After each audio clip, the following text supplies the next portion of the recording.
the Stormlands, the Reach and the Isles of the Crown Lands. They could have taken King's Landing in a day.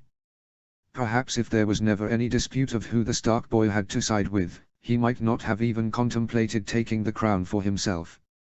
Even after Renly took his crown, there was still a way out offered to him. When Renly met Stannis on the fields outside of Storm's End, he offered not only amnesty but to restore Renly to his seat on the small council and name him his heir. But Renly discarded the offer and offered only insults and a peach in return. Only now did Renly reflect on how generous a gift Stannis's offer truly was. Slyss was an ugly and bitter hag with no more affection for Stannis than he had for her. In all their years together they'd never sired more than one daughter. Slyss was not young and her childbearing years would slip away sooner rather than later.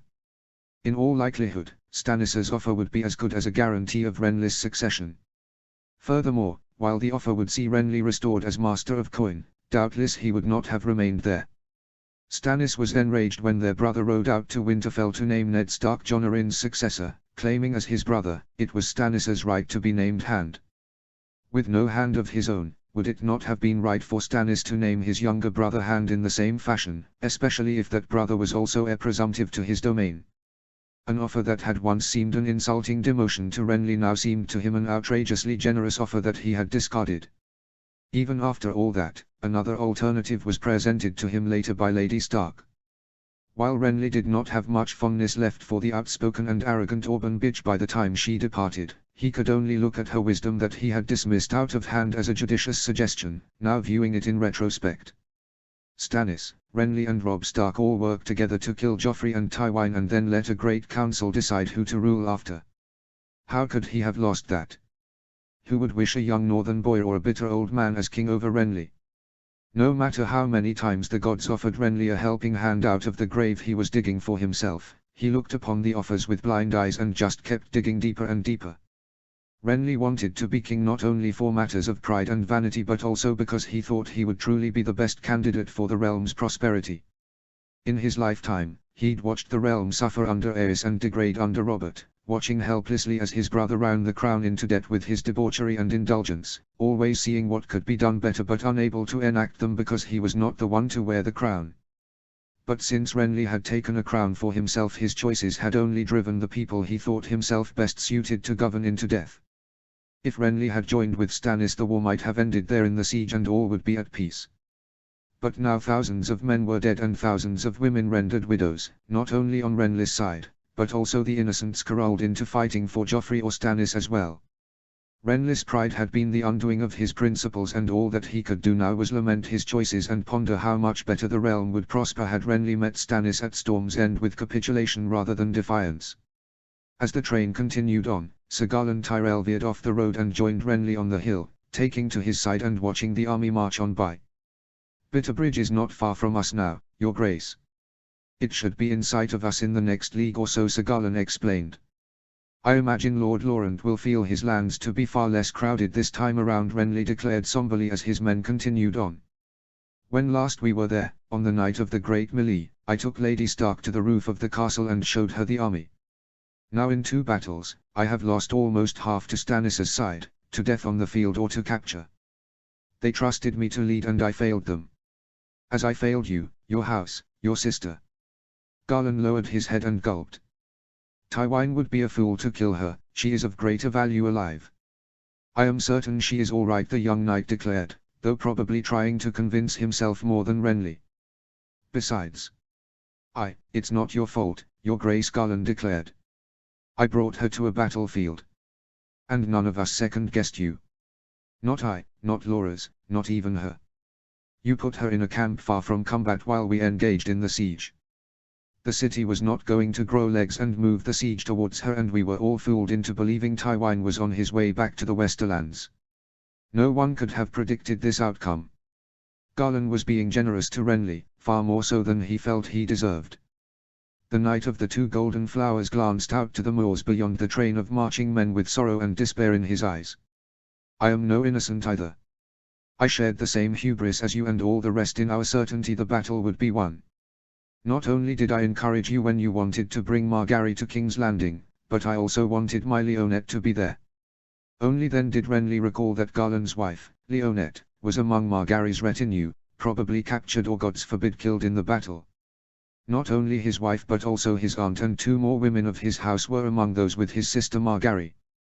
Garland cleared his throat. "When we get to Bitterbridge, what is our next move?" the knight asked, changing the subject. Renly gave a half-hearted smirk and hung his head. "What next move?" he grumbled. "Your Grace?" Garland inquired. Renly looked to his good brother and gave a deep sigh. "I've been beaten, Garland. Twice. I had one of the strongest forces in this war and I was decimated by lesser armies. Thousands lay dead because of my actions, that's thousands of families ruined on my accord. Who will follow me now? Why should they? Why do you? Why not take my head and sell it to Joffrey in exchange for Margaery, Leonette and the rest? You'd be better off."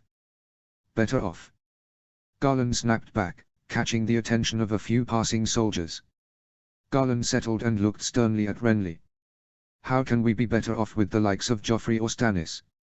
You think we all chose you as king because you're handsome and charming? You did not assemble this great army on sweet words alone. Since this war began you have thought yourself the best option, but the truth is you are the only option.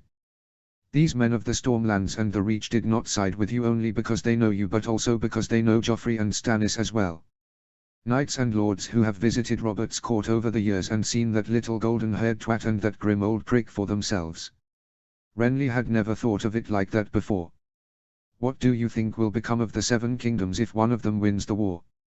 Joffrey will be as incompetent as Robert and as evil as Aerys, and the only one to keep him in check is his tyrant grandfather. Stannis on the other hand, he'll govern the kingdoms like a military because that is the only leadership he knows. Worse, he might very well threaten the faith. Our very way of life could be jeopardized. Regardless of whose side we are on, if either of them wins, the rest of us lose." Renly could not respond with anything other than silence as the words of Garland struck him like a battering ram. There were many reasons why Renly coveted his brother's crown and the hideous throne he'd taken from the dragons, among them were righteous reasons denoting to Renly's capabilities and potential as a great king, but most of his thoughts were of vain and self-serving images of glory and pride. For so long, Renly had greedily thought that he should be king, but now Garland was explaining to him the hard truth that he had to be king, not for his own sake but for all others. After contemplating Garland's words, he nodded to the good knight. "Forgive me for my weakness, Garland. I will not let self-pity drag me down again," Renly promised, speaking with humility. Garland smiled and nodded. "Come, let us continue. I will contemplate our position as we walk and we will discuss our next move in a council at Bitterbridge," Renly declared triumphantly, reinvigorating his faith in himself and his cause.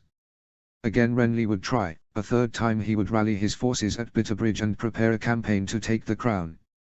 But this time he would not do it for pride or glory, but for the people, those who had pledged to him and depended upon him. Renly would not forget nor stop mourning the half of his force that died for his vanity, but now his duty was to the half that still drew breath and for their interests. He would push forward and if he became king it would be for them he ruled. Onward they marched down the road, Renly marching swifter than his men who ambled along at a dead man's pace.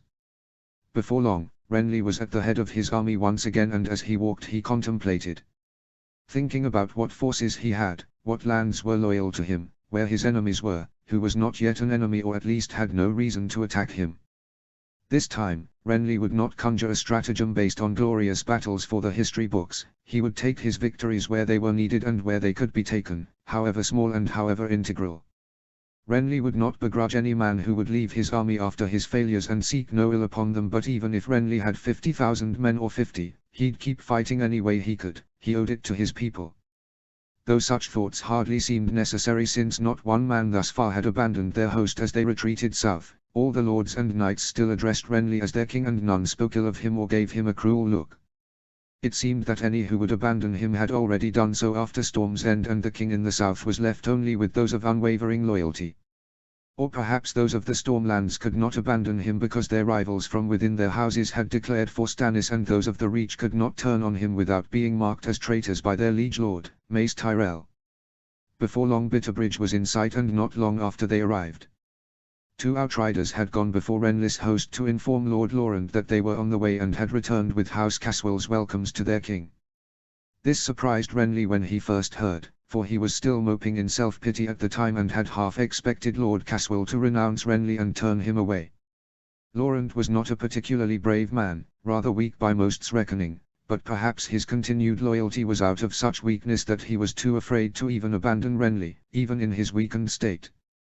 When Renly arrived, he greeted Lord Caswell and heard the stammering words of flattery from Laurent.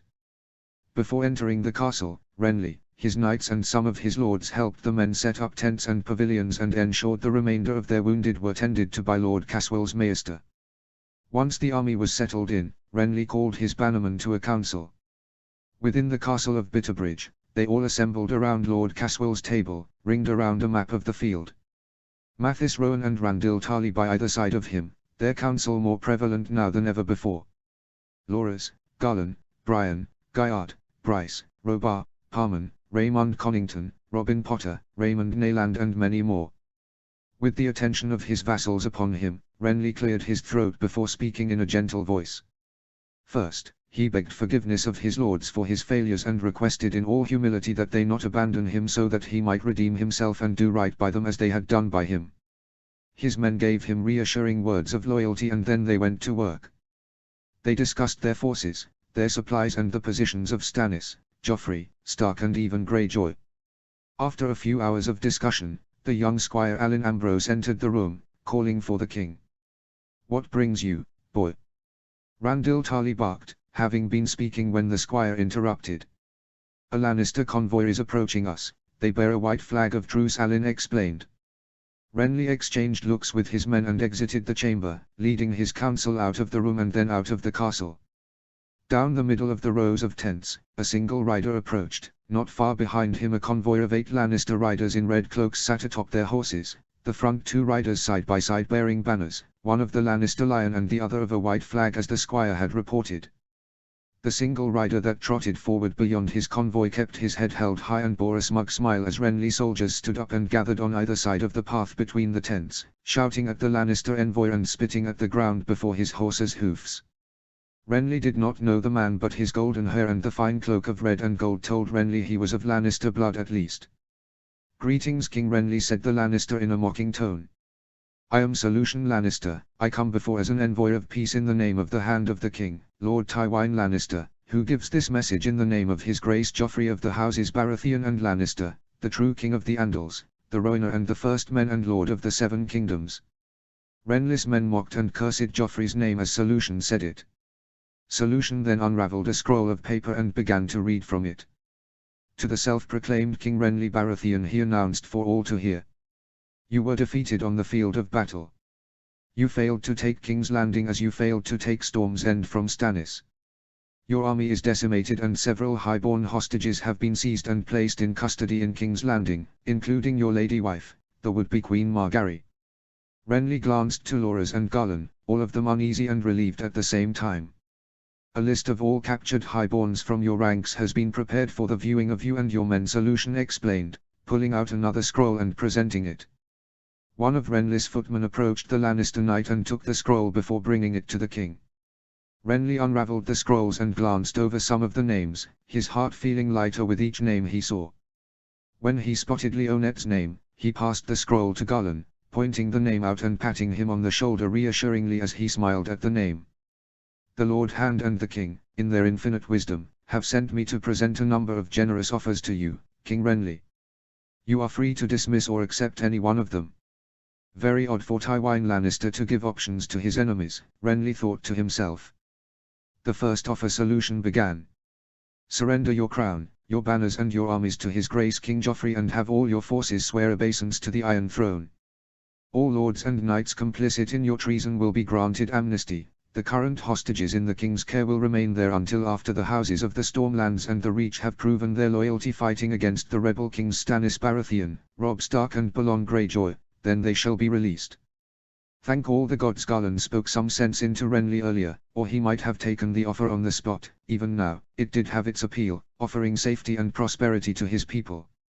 Renly didn't even care what his fate would be in such an offer. "As for you, Renly, you will be given a generous small fortune by the king and will be exiled to one of the free cities of your choosing to live out the rest of your days freely and begin a new life of wealth and comfort. If you ever return to the Seven Kingdoms without royal consent, the penalty will be death. Your lands, titles and station as Lord Paramount of the Stormlands will be ceded to King Robert's lawful son, Prince Tommen, who will succeed you as the head of House Baratheon of Storm's End when he comes of age. If you accept this offer, your marriage to Lady Margaery will be voided by royal decree regardless of consummation, and she will be wed to a suitable highborn of prominent status after her wardship at King's Landing has ended. Renly could see what Tywin was doing by trying to end Renly's marriage to Margaery. For one, it would look to sweeten Renly's offer of exile. Doubtless Tywin had probably heard whispers of Renly's true nature. Sometimes those at court whom Renly was not fond of would tease him with tasteless idioms that hinted at what Renly was, but never a direct accusation of it. Renly knew it to be a rumor in some circles, but no more than that to most who heard such things. If Tywin suspected such to be true, then he would probably hazard Renly would have no use for a wife in his new life. Untethering Renly to Margaery would also minimize any chance for Renly to try and reclaim the throne years later, since without his marriage to Margaery, the Tyrells and the Reach would have no reason to support Renly. Lastly, with Joffrey on the throne and Tommen ruling over the Stormlands and the Stark girl Joffrey was betrothed to becoming the possible heiress to both the North and the Riverlands if all her kin were slaughtered by the Lannisters, Tywin's bloodline would soon spread across all 7 kingdoms. If that was his intent, Renly could only assume that whatever spouse Margaery would receive would be of the Lannister bloodline. If this offer is rejected by you, King Renly's solution continued. Then I am instructed to inform House Tyrell and all your assembled bannermen here that this offer of amnesty extends to all here in King Renly's host. Any highborn man who renounces Renly as king will be offered pardon and reward for their renewed loyalty to the crown.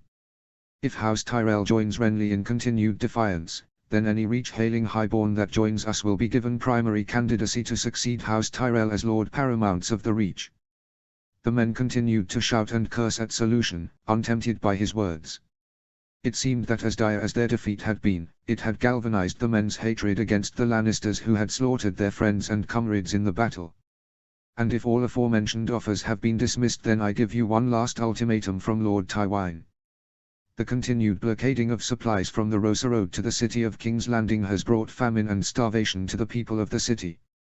To continue the blockade of supplies to condemn the populace of King's Landing to death, and thus can only be regarded as a conscious attack on civilian life. If this direct assault on our civilian population is not ended, then Lord Tywin will return in kind and show the lives of your non-belligerents the same courtesy. Lady Margaery and all her highborn ladies will be given to Gregor Clegane and his men to do with as they please, Lucien declared.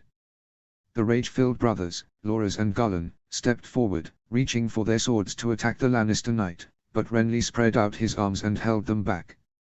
Killing a messenger under the white flag of peace would only call Tywin's bluff against Margaery and her ladies, and Tywin was not a man who often bluffed. In addition to opening the Rosa Road, Lord Tywin demands one more thing from you, King Renly. To ensure the continued supply of goods to King's Landing from the Rosa Road and the continued safety of your queen, her ladies and your captured bannermen, you will enter into a non-aggression pact with the Iron Throne to last the duration of the war until all other sides are dealt with. This offer was most perplexing and caused murmurs and whispers to rise in the crowd. Your armies will restrict their fighting to the forces of Stannis Baratheon, Robb Stark, Balon Greyjoy and their affiliated allies and vassals. Your armies will not attack any castles, settlements, territories or force under the rule of King Joffrey, and the same courtesy will be afforded to you. Neither you nor your men will enter into any territory ruled by King Joffrey unless given assent by the king, and the same courtesy will be afforded to you. If you wish to enter King Joffrey's domain for the purposes of undermining our mutual enemies, or wish to coordinate an attack against our mutual enemies, you must send an envoy to the king to consider and negotiate your request, and the same courtesy will be afforded to you. If upon defeating an enemy force that is holding any of King Joffrey's loyal vassals as hostages, and said hostages enter into your custody, you will inform the Iron Throne, and negotiations of ransom or hostage trades can follow. The same courtesy will be afforded to me, I know, Renly declared, getting impatient. Solution huffed as he glared at Renly. Lastly, as an act of good faith, the king in his infinite wisdom and mercy, will show his gratitude for your diplomacy.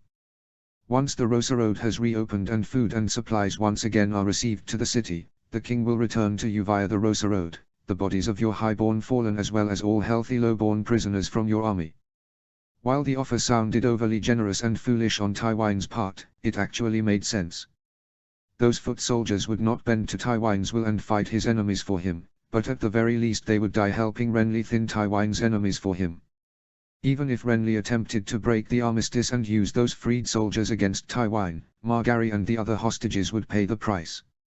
And when all the other sides are dead and only Joffrey and I are left, what happens then? Renly asked. Time will tell. Assuming your force is not crushed by Stannis or Robb Stark and you regard yourself to be in a strong enough position to continue on against the king, then negotiations of hostages, territories and agreements can proceed. The abolition of the armistice solution declared. You have given me much to contemplate, solution. Will you permit me and my lords to confer? Renly asked. Solution nodded his head. Take your time. I will wait at the border of your camp for your answer.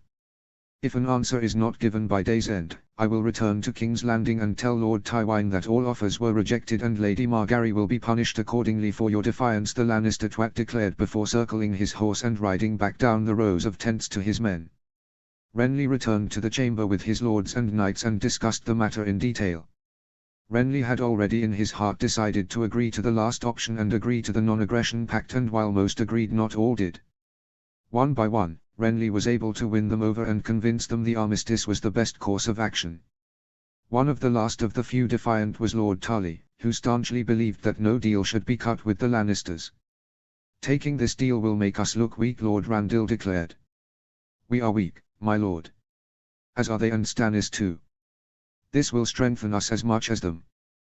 This will restore more of our numbers, remove a serious opponent from endangering us while we focus on the others and ensure the safety of those captured, including my wife, your queen, Renly explained. They will use this to twist your arm, your grace. What's to stop them from killing Queen Margaery after they've gotten what they wanted and you continue to refuse surrender? Asked the old lord of Horn Hill. Then we cut off the Rosa Road again and drive them back into famine once again and attack their lands. They can't afford to break this pact any more than we can. This is the only way forward, Loras declared. This will only grant the Lannisters reprieve from us directly. Stannis and Robb Stark will still challenge Tywin and Joffrey when we cannot, Lord Mathis explained. And our enemies will say that the armies of the Reach and the Stormlands shuddered from the likes of Joffrey for the sake of a handful of women.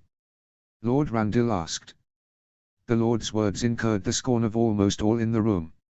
Father Lord Randall's son Daikon pleaded, a young squire no older than 12.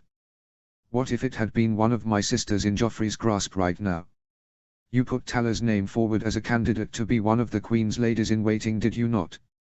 Say Gregor Clegane threatened to defile her at this moment, the boy asked. Randall glared down at his son with stern eyes.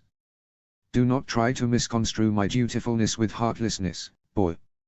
I love your sisters with all my heart. But if a wicked man came to me with a knife at one of their throats and demanded I give over to him Horn Hill, Heartspan, the clothes off my back and kiss his feet to spare her, I would not, I could not, for my duty comes first. And your duty is to your king, Renly added. I have decided to agree to this armistice. Your counsel has been heard and considered, but now you must obey my commands. We will agree to a non-aggression pact with the Lannisters for the time being until the other three kings are dealt with.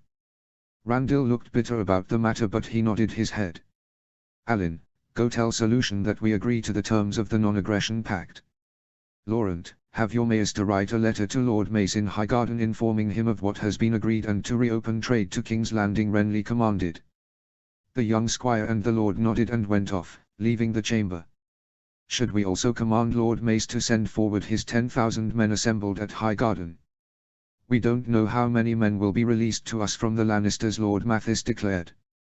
We have 53,000 men assembled with us. Let us talk optimistically and assume all the wounded here and those left behind at Tumblestone will return to full strength, added with those freed from the Lannisters, however many that may be, and any man we can conscript. We might be able to scrape together enough to put us up to 60,000, Lord Bryce declared, who was either being too optimistic or was poor with numbers.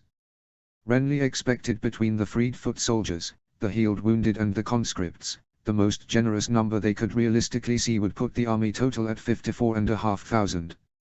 Adding the 10,000 from Highgarden over the top, that puts us back up to 70,000, almost back to full strength, Lord Bryce suggested. Whatever force we can marshal, Lord Mathis began. We should use it to march north. We start with an incursion into the Riverlands, taking all castles from the Blackwater Rush to the God's Eye and establishing a new center of command for our campaign at Harrenhal after we drive Roose Bolton from it. Next, Lord Randall began to speak, pointing to areas on the map. The Riverlands are still weak and battered from Tywin Lannister's invasion, and with the Greyjoys holding Moat Cailin, Stark is cut off from his own lands. If we strike them. No, Renly declared. All eyes fell on the king. Your Grace. Lord Randall asked. Robb Stark's focus in this war has always been Joffrey and the Lannisters. If we attack him, we will draw his attention away from Joffrey and give King's Landing and the Westerlands time to reprieve. Also, the young wolf is a skilled tactician, and while he has won every battle he has fought, I have lost every battle I have fought. I will not rush headfirst into combat against him, nor his giants and skin changers and whatever other northern magic he possesses. At least not until our own position and power is greater. Many seemed vexed by Renly's declaration. Also, we will not summon up Lord Mace's force. They remain where they are to protect the Reach in case Stannis or Balon Greyjoy uses their ships to attack while we are occupied elsewhere, Renly declared. And where will we be occupied? If not the Starks and not the Lannisters, who do you mean to challenge? Asked Brian. We go back to the Stormlands. Just about every house is divided between me and Stannis. Second sons, bastards and cousins loyal to my brother are leading coups against their own castles and hold fasts to win them to my brother's side. Our side is doing the same. We will solidify the defenses of those who are loyal to us and reclaim the castles occupied by those loyal to Stannis. We will also take out any patrols or encampments in the wilderness loyal to my brother and recruit the foot soldiers back to our side. Without the Stormlands, Stannis will only have the islands and the coastal houses of the Blackwater to support him, Lord Mathis declared, scratching his chin. With the infighting going on at most castles, between yours and Stannis's faction, not many will be able to march out and meet you in the field. Aside from small sieges and skirmishes, there won't be many big battles to tether your name to Loras declared. Fine. I'm done fighting for glory. I don't need a big extravagant battle for the history books, not yet. I need experience and to stabilize my control over my own territories, Renly declared for all to hear, and he meant it too. And what if Stannis comes to the Stormlands to challenge you? Asked Lord Randall. We keep taking his territories, provoking a reaction from him, and then we draw him into our territory, bring him to where we have the most castles and strongholds and bleed his men where we can before taking him at a battlefield tailored to our advantage, Renly stated. Renly would not make the same mistakes as he had at Storm's End. What of his magic? What happens when his Red Witch uses her demon craft on us again? Raymond Connington asked. Renly puzzled and stroked his chin. When I saw Stannis at Storm's End during the parley, he was not as I knew him to be. He seemed older, weaker, like he'd been drained and thinned. He was able to take Storm's End and decimate our cavalry, but it did not seem to be without a price. The lords and knights looked to one another with unsure expressions. Furthermore, he used his magic again at the river gate. This time it was more powerful and more unnatural than simply boiling the blood of horses or assassinating one of my vassals. Yet when Tywin came down on us, he routed Stannis all the same. It seems whatever vile sorcery Stannis uses, it is not inexhaustible. I imagine he will use it on us again, but if we can trick him, manipulate him on the battlefield, somehow get him to use it in a way that we can subvert its effects, we might be able to beat him, Renly explained. Soon after, Laurent returned declaring the Raven to Highgarden had been sent, and Alan came in shortly after that declaring Solution had departed with Renly's answer. Once again, Renly had chosen a path in war, and this time he was not entirely confident about it, and the king wondered if that was a good thing or a bad thing. With no time to dwell on it, Renly leaned over the table and looked down on the map, continuing to discuss their new stratagem with his lords and knights long into the later hours of the dark. Chapter 44, A New Order in the City. Chapter text. The creak of iron hinges from his door roused Tyrion from his sleep, though as weak and heavy-headed as he was with the strong fever that had plagued him since the battle, he might as well have been dreaming. When Tyrion opened his mismatched eyes, they settled on the canopy of red velvet sheets detailed in golden floral patterns above his bed. Tyrion was in a lavish bed, but not the same one he was accustomed to sleeping in, for his residency was no longer in the Tower of the Hand. Tyrion had gone in and out of sleep several times since sustaining his wound in battle. Whenever he woke he was always weak and tired and soon returned to sleep not long after he woke. His state of consciousness was like the waves of the tides that pulled back into the sea and crashed against the rocks down at the very base of Casterly Rock. When Tyrion went in and out of sleep after the battle, he was but one man lying in a cot among many wounded who screamed and groaned their pain. Shortly after Tyrion slipped back into darkness, and when next he woke he remembered Pod and Tyek tending to him. He could barely focus on what they were saying but could tell from their tone that they were comforting him. When next Tyrion drifted back to the land of the living, he saw Jaime, his dear brother, scolding a maester, threatening him with death if Tyrion did not survive. Everything was a blur after that, with Tyrion struggling to tell what was real and what was a dream. He ate, drank water and took medicine now and again when he woke, the sustenance being brought to his mouth by a servant. Sometimes when Tyrion was awake he wondered if he had truly seen Jaime or if it had simply been a trick of his addled mind, a fantasy of what he'd wished to see. His doubts however subsided when he woke at some point in his new chamber and saw Jaime sitting by his bed, watching over him. Tyrion croaked his brother's name and reached out his weak hand, and when Jaime took it, the feeling of Jaime's hand over his assured Tyrion his brother had truly returned. Jaime explained softly of his escape, not in great detail, only that he had struck a bargain with Lady Stark. Later when Tyrion was a bit more cognitive and less sleepy, the maester from their father's host who had been tending to Tyrion on Jaime's orders removed the diagonal bandage that wrapped around his face, one Tyrion had barely noticed. When the maester presented Tyrion with a mirror, Tyrion could see a pale and sweaty fever-struck face with tangled messy hair, an unkempt beard, bags under his mismatched eyes and running from his brow on one side of his face to the cheek on the other in a jagged diagonal line. An ugly deep cut with stitching in it that went over the bridge of his nose and chipped the inner corner of his eyebrow, leaving a square of hair separated from the rest. His father's maester dared to incur Tyrion's anger by calling him lucky. In the maester's words, the first man to attend Tyrion was doing a haphazard job and almost amputated Tyrion's nose, but then the maester took over at Jaime's request, treating, cleaning and stitching the wound closed, saving his nose. From the maester's tone, he sounded as though he was expecting gratitude, but Tyrion's already ugly face now bore a hideous scar that would make little difference with or without his nose. Tyrion wanted to throw the mirror and curse at the maester, but did not have the strength, and just thinking his thoughts of rage caused him to pass out once again. When Tyrion woke to the sound of his door opening, he was not sure what day it was, how much time had passed, nor how many times he'd been awake since the battle. It all seemed to blur together. "Who?" he meagerly croaked, his voice a little better than it had been yet still raw and hoarse. As weak and as miserable as Tyrion felt, with the fever still strong, he truly felt more lucid than at any other time since Samandon struck him with his sword. "Woo!" Tyrion repeated himself louder, moaning the word like a ghost. The sound of several sets of footsteps spilled into the room, though Tyrion could not bring himself to lift his head and look at who was approaching him. Had Cersei sent grave diggers to bury the ugly imp in a ditch in Flea Bottom? It would not surprise him if she had. Formless shapes skirted around the lower corners of his eyes until finally, a soft voice spoke. "Lord Tyrion." Tyrion used all his might to look down and saw Pod, his pale worrisome face looking down at Tyrion. Tyek was past his shoulder, also looking down with concern. One of the shapes on the other side of Tyrion's bed let out a chortle. "Cut yourself shaving, do you?" the voice asked, another one that sounded familiar. Tyrion rotated his head to the other side of the bed, a deed which felt as strenuous as balancing the entire weight of Gregor Clegane upon his brow. Standing over Tyrion with a smug look on his face was Bronn, standing next to Shagger. Tyrion caressed the scar softly, the scared flesh still warm to the touch.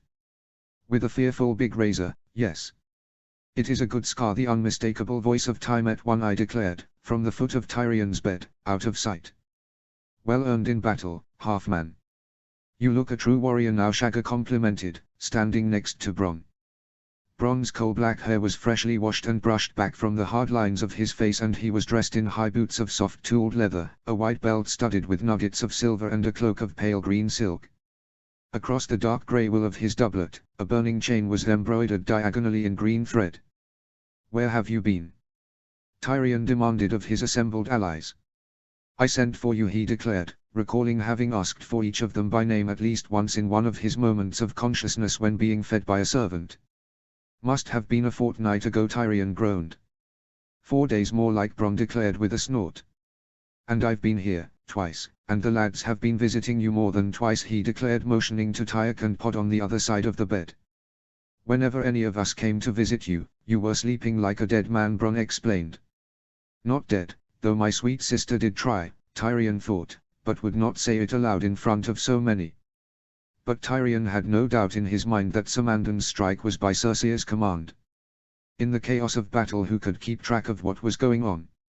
If Tyrion was found dead from an unseen strike, Cersei would be rid of the little brother she hated, and it would look to the world that one of Renly or Stannis's men had done the deed.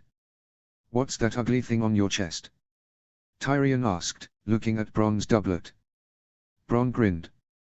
My knightly sigil, a flaming chain, green on a smoke-grey field. By your lord father's command, I am Sir Bronn of the Blackwater now, imp. See you don't forget it. Tyrion returned his gaze to Pod and Tyek, his eyes asking the two squires, really? The two nodded their heads in confirmation. Sick of moving his head back and forth, Tyrion put his hands on the featherbed and squirmed back a few inches, propping himself up. Pod immediately came forward, fluffing his pillows and positioning them behind his back and for his head to rest against. I was the one who promised you knighthood, remember? Tyrion did not appreciate Bronn's words, by your lord father's command, nor how Tyrion had been moved from the Tower of the Hand to a room in Maegor so quickly, clear symbolism for any to read about the balance of power in King's Landing. Steals my bed, my chain, and makes the gift I intended to give you his own. Did my father dub you himself? Bronn shook his head. No. Them of us that survived the fight at the Winch Tower got ourselves dabbed by the High Septon and dubbed by the Kingsguard. Took half the bloody day with only 3 of the white swords left to do the honors. A surprising statement. 3, you say? I saw more die when Pod and Tyek saved me, but who else is dead? Tyrion asked. With Morgon and Oakert in Dawn with Myrcella, there should have been 5 left. None died, my lord, Tyek interjected. Only, the Hound is not a knight and could not, or would not, do the dubbing. Your brother Jaime has returned to us, as you already know, but... The young squire did not answer. But what? Tyrion insisted. But he no longer wears a white cloak, another voice declared. Standing in the doorway of Tyrion's chamber was his brother, Jaime. His neck-length hair was washed and combed, his thick dark blonde beard well trimmed, and he dressed in a dark red leather doublet with the Lannister badge on the right breast and a long cloak of red rather than white buckled at his neck with a golden lion clasp.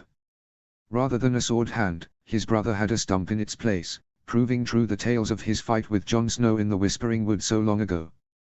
Jaime came closer into the chamber, taking a spot at the end of the bed next to Tymet.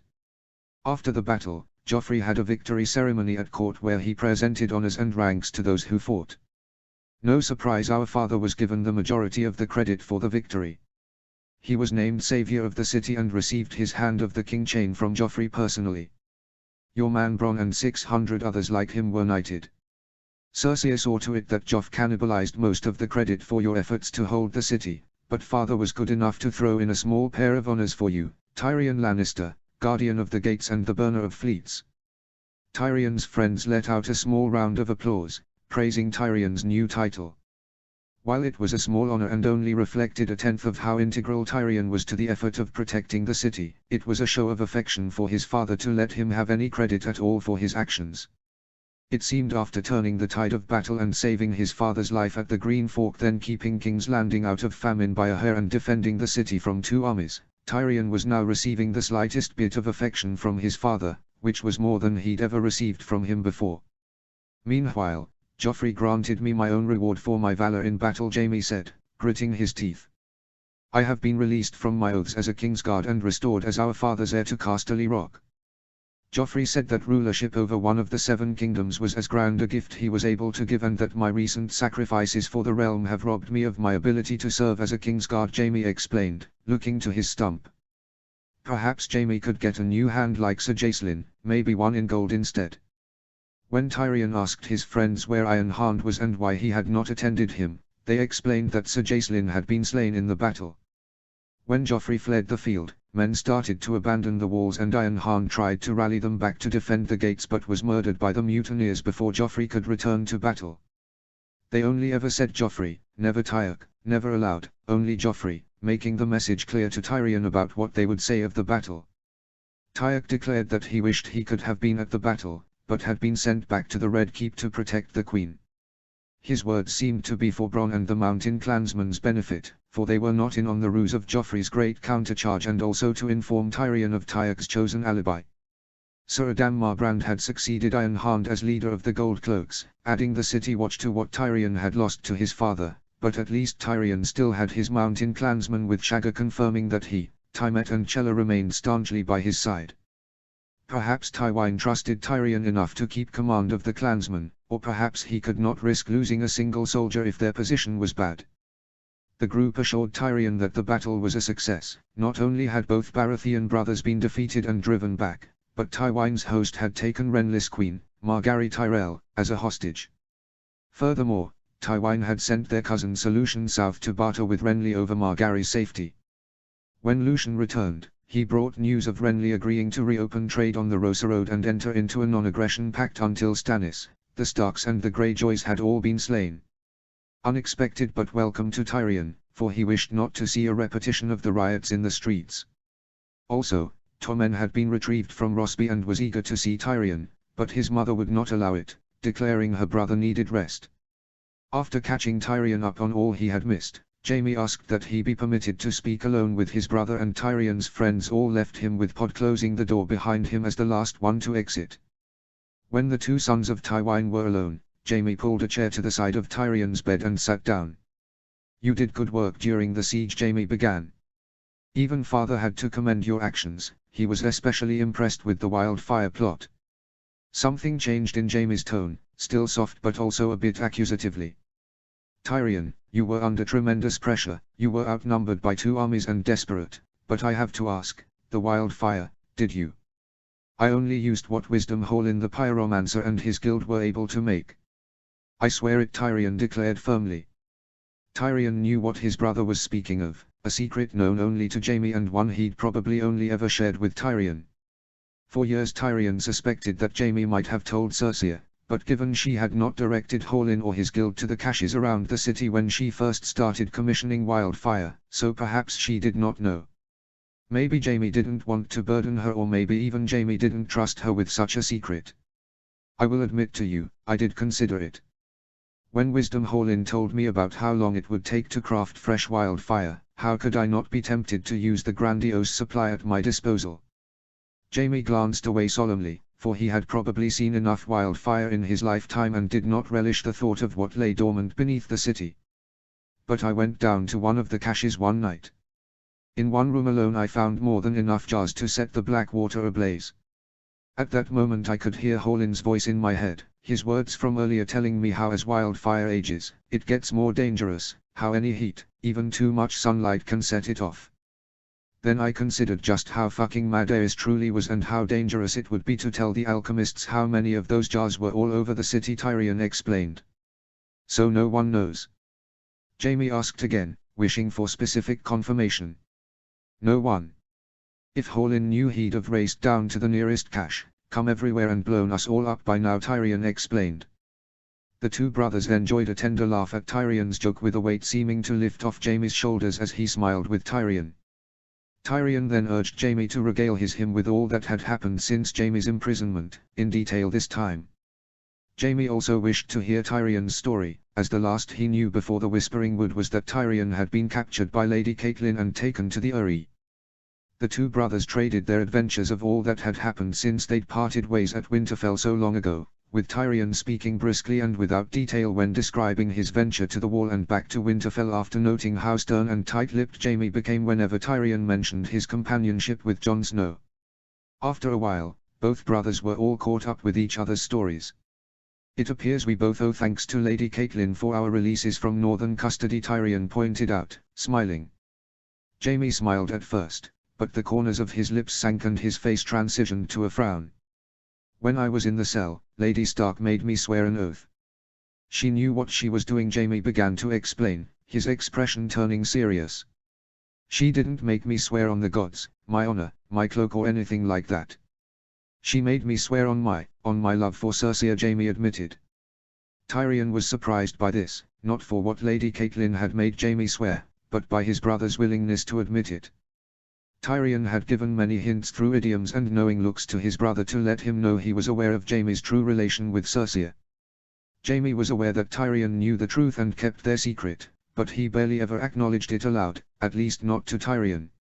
Even when Tyrion would playfully jape about it in the privacy of his brother's sole company, Jaime would get anxious and defensive.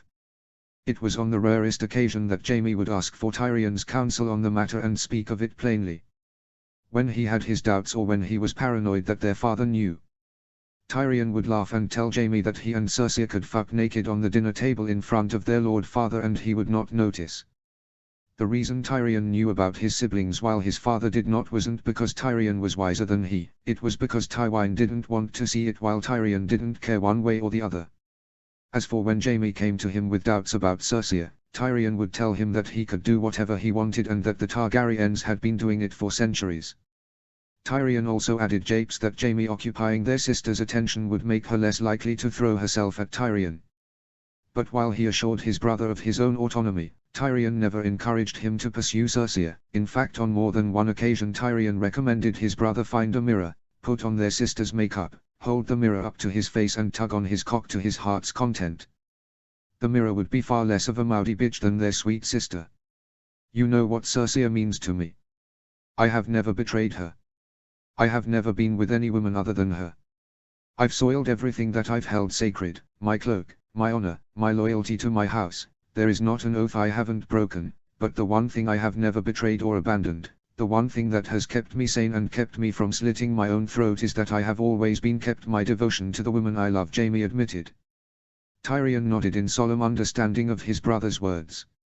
Cersei is very happy with the Stark girl where she is, if you release her, especially now that you are free. Cersei won't be happy, Tyrion admitted. I've made Cersei unhappy before, believe me. But if I forsake this oath, then I will prove to myself there is no oath I am above breaking. I have to try at least, Jaime admitted with a stiff exhale. But I admit, I know nothing of plots or schemes. Evidently not, otherwise you would know plots and schemes are the same thing, Tyrion explained. Jaime rolled his eyes. You've been the Hand for months. You know how to do all this stuff, all the secrets and the plotting, you know how to play the game. Tyrion suggested, bringing a surprised look to Jaime's face. That's what father called it too, the game, Jaime mused. But yes. Can you help me get the Stark girl back to her family? Tyrion's older brother pleaded. The imp smiled. That poor Stark girl was forced to watch her father die. She has been beaten, humiliated, tormented and insulted, all by Joffrey and Cersei. If you want to go through with this, I'm with you all the way, Tyrion declared. Before the two brothers could begin plotting, the latch of the door began to clunk and the iron hinges creaked once again. First, in came Sir Lancel, who had opened the door and stood at attention next to the door, leaving the entryway open, his arm wrapped in a white bandage sling. Next, in came Uncle Kevan, who approached Tyrion with a jolly smile. Lastly, in came Tyrion's father, Lord Tywin. The stern bald lord of Casterly Rock approached his two sons, one missing a hand and the other with his face split. He did not approach them with a smile or tears of joy, only a hard mouth and cold stern eyes. Hanging around his neck was a chain of golden hands, the fingers of each clasping with the wrists of the next. When Tyrion had seen the necklace last, it rested upon his own shoulders over his breastplate during the battle. That's a handsome chain, it looks good on you. Though not nearly as good as it looked upon me, Tyrion declared as his father came close. Uncle Kevan let out a short laugh, perhaps trying to undercut any tension that might have been brought by Tyrion's remark. I see that sharp wit of yours was unscathed in battle, Kevan noted in a jolly tone as he sat down at Tyrion's bedside, adjacent to Jaime. Tyrion leaned forward and embraced his uncle, which took up all his strength before he lay back against the pillows. Your cousin has praised your valor in battle, nephew, Kevan explained, motioning to Lancel, still standing guard at the door. Lancel nodded his head respectfully. And I praise him. He fought gallantly, a true credit to our house, Tyrion said, nodding his head to Lancel in sincere respect. They did not get on well at first, but during the battle, while they fought together, a new respect was formed. One of the reasons Lancel was not fond of Tyrion was because of how fond he was of Cersei, though that probably subsided when she ordered Joffrey returned to the Red Keep and almost cost them the battle. "Did you take a wound too, cousin?" Tyrion asked, looking at Lancel's sling. "A minor slash from one of Stannis's foot soldiers." The Maester was a bit worried when he spotted a small infection, but some sessions with maggots eating the affected tissue set me right, Lancel declared. Perhaps the wound would never have gotten infected in the first place had a more learned Maester been attending him, Tywin suggested, his eyes fixed on Tyrion. "I had the entire castle searched for Grand Maester Pycelle, but could not find him. Eventually one of the castle servants reported that he had been placed in the black cells by you," Tywin remarked accusatively. "I did," Tyrion declared unapologetically. "Any particular reason?" Tywin asked. "He was disloyal, at least to me anyway. I gave him a challenge and he failed. When I began my tenure as Hand, I needed to know whom I could count on, so I told Varys, Rosby and Pycelle different secrets, and of the three, Pycelle was the only one to give my secret to Cersei." Tywin crossed his arms and his gaze at Tyrion still seemed stern but also somewhat impressed. "What should it matter if he tells your sister? We're all on the same side, are we not?" Uncle Kevan asked rather naively. "Please, Uncle. Cersei has hated me ever since I was born. She thinks me a demon sent to destroy the family and our own mother, my first murder victim. Worse than her delusions of me are her delusions of herself. She'd tell you she were our father reborn with tits and her to be wiser and greater than the combined minds of Jaehaerys the Conciliator and Brynden Rivers, which couldn't be further from the truth. Whatever I did, she would always undermine me out of spite, even when what I was doing was helping. Can you imagine how hard that is to deal with?" Tyrion asked, getting the slightest bit worked up. Tywin gave a stern HRMPH as he glared out the window of Tyrion's chamber. "Yes," he grumbled quietly with a stern look on his face. At first, Tyrion thought his father meant him, but it seemed as Tywin glared out the window that his mind was on someone far away or perhaps someone long gone. "In any case, since Pycelle was not going to give me his loyalty nor his obedience, I put him somewhere he couldn't fuck me while I was trying to keep the city from collapsing in on itself," Tyrion explained. "I thought we made an agreement when I first sent you here." "Any whiff of treason from Varys, Littlefinger or Pycelle," Tywin began. "Heads, spikes, walls, I know. Seemed like a waste of a good spike and a waste of a good Grand Maester," truthfully Tyrion explained. "You just said he was disloyal," Jaime pointed out. "Disloyal to me? Pycelle is a meek and submissive creature. He has served as Grand Maester since the time of Aegon V because he's a leech that craves a master to protect and serve him. He has no ambitions beyond living in comfort and fattening himself on the victories of whomever he has chosen to serve," Tyrion explained. "He betrayed me because I am the imp of Casterly Rock that no one likes, because I had just arrived and had no connections or allies at court, because the king hated me and because I wasn't even a proper hand, just a stand-in for you," he said, looking at his father. Meanwhile, Cersei had a crown and high status, the king's love and his ear, allies at court and years of experience here at King's Landing. Cersei was in Pycelle's mind, the safer choice for master. Unfortunately, it bit him in the ass. Yes, yes, yes. I could have had him killed, but then we would be without a Grand Maester, and even if we could get a new one all the way from Old Town, I'd have to break him in and make him obedient. So much work, and when you're juggling an upcoming three-way siege, who has the time?" Tyrion asked, extracting chortles from Jaime, Lancel and Kevin. "It was better to just keep him out of the way until you came back," Tyrion explained. "And you think he will be loyal to me?" Tywin inquired. "Of course he will, because he always has been. When it's me or Cersei, he picks whoever he thinks is stronger. But you, he worships you. He's always been loyal to you because he thinks you're the best master, a man no one in the Seven Kingdoms has fucked with and lived, who also has a reputation for paying his debts. He said as much to me. If you bring in a new Grand Maester, you have to teach him who the master is and get a leash on him, but now that you're back, let Pycelle out of the cell and he'll crawl out, fix the collar around his own neck and force the lead into your hand." Tywin thought on Tyrion's words for a moment and gave the faintest shrug of agreement. "Lancel, go down to the black cells and bring Pycelle out, have him washed and clothed and waiting for me in my solar, Tywine commanded. At once my Lord Lancel said obediently, nodding respectfully to Tyrion and Jaime before leaving. Now, what about Dorne? Tywine said, not wasting a second before moving on to the next item. Myrcilla's betrothal. Well, the Vale and the Riverlands have joined the north against us, the Reaches with Renly and the Stormlands is divided between him and his brother, the Iron Islands has declared independence, and even if it hadn't, it's still the Iron Islands, so who gives a shit? Dorne is the only potential ally to aid us in the war, so I set the ball in motion to bring them into the fold, Tyrion explained. They hate us, boy. They have done since the death of Elia Martell, Tywine reminded him. Exactly. This is why I felt prudent to have them cleave to our side with a marriage pact, to keep the Martells from joining one of the other kings or declaring their own independence. It also kept Myrcilla out of danger and gave the Dornish a small sense of power, being so closely tied to the throne. At the very least, Myrcilla's betrothal will keep them from siding against us, and I believe that with some additional tokens of friendship, they can be swayed to join our side in the war, Tyrion continued. What kind of tokens? Kevan asked.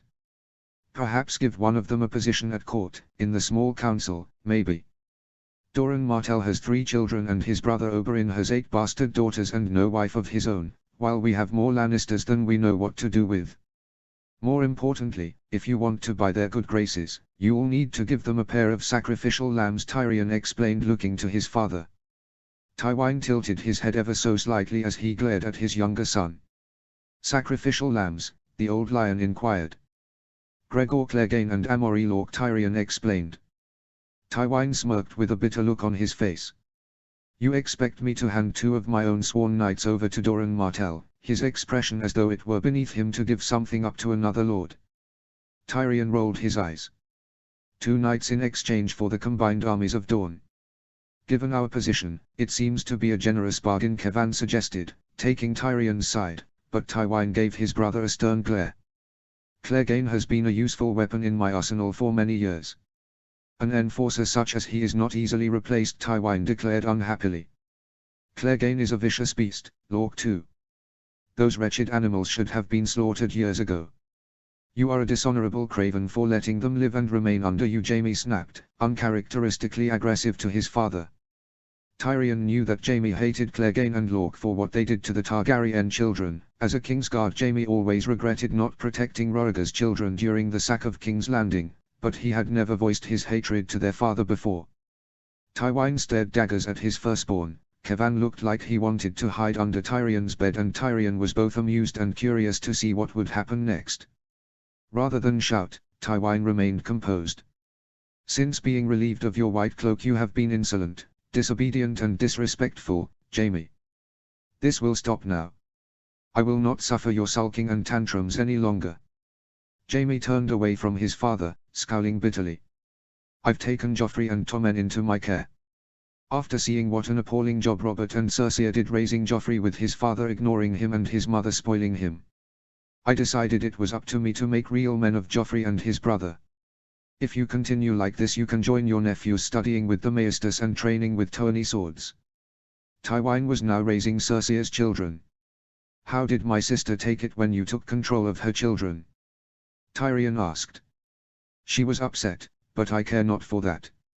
Her poor parenting is the reason I must step forward in this matter. Joffrey is king, and when Robert's brothers are both dead, Tommen will be the next Lord of Storm's End. When I am through with them, they will not be the kind of men who hide beneath their beds in the midst of battle. Joffrey will attend the small council, he will be silent, he will listen and he will learn. Both will study hard and train harder with swords. I will make them leaders of men. Mark me on that. It was probably the first time Tyrion had heard his father encourage him to bet on him or anything for that matter. Tywine took a sharp breath. I will consider what you have said about Clegane, Tyrion. But I make no promises on that matter. For now, you rest and get better. I want you to attend me in my solar when you are strong enough to move around the castle freely. There is much for us to discuss further and I have a role for you to play in it, Tywine declared, seeming to have had enough of his conversation with his 2 sons. Come, Kevan. With that Tywine exited the chamber with Kevan following behind, wishing Tyrion a speedy recovery before he left. When they were alone again, Tyrion wanted to continue their conversation about freeing Lady Sansa and the pool girl, but Tyrion's fever began acting up again. Jaime noticed Tyrion getting tired and dismissed their conversation, tucking his little brother into his bed. As Jaime prepared to leave Tyrion to get some rest, Tyrion called him to stay a moment longer. "I need to ask you something important," Tyrion said, trying to fight his drowsiness. "What is it?" Jaime asked softly with concern in his eyes. "Seeing my scar, how does it feel?" Jaime was vexed by Tyrion's words. "How does what feel?" he asked. "To finally be the handsome brother," Tyrion replied with a smile. Jaime snorted and laughed. "Go to sleep, you little demon," Jaime said with a smile on his face. With that, Tyrion drifted back into the darkness as the embrace of sleep washed over him once again. Chapter 45, The Eye Sets Its Gaze. Chapter text. King Balon's court was assembled around him, his lords, reavers, seasoned warriors and mariners of the drowned god.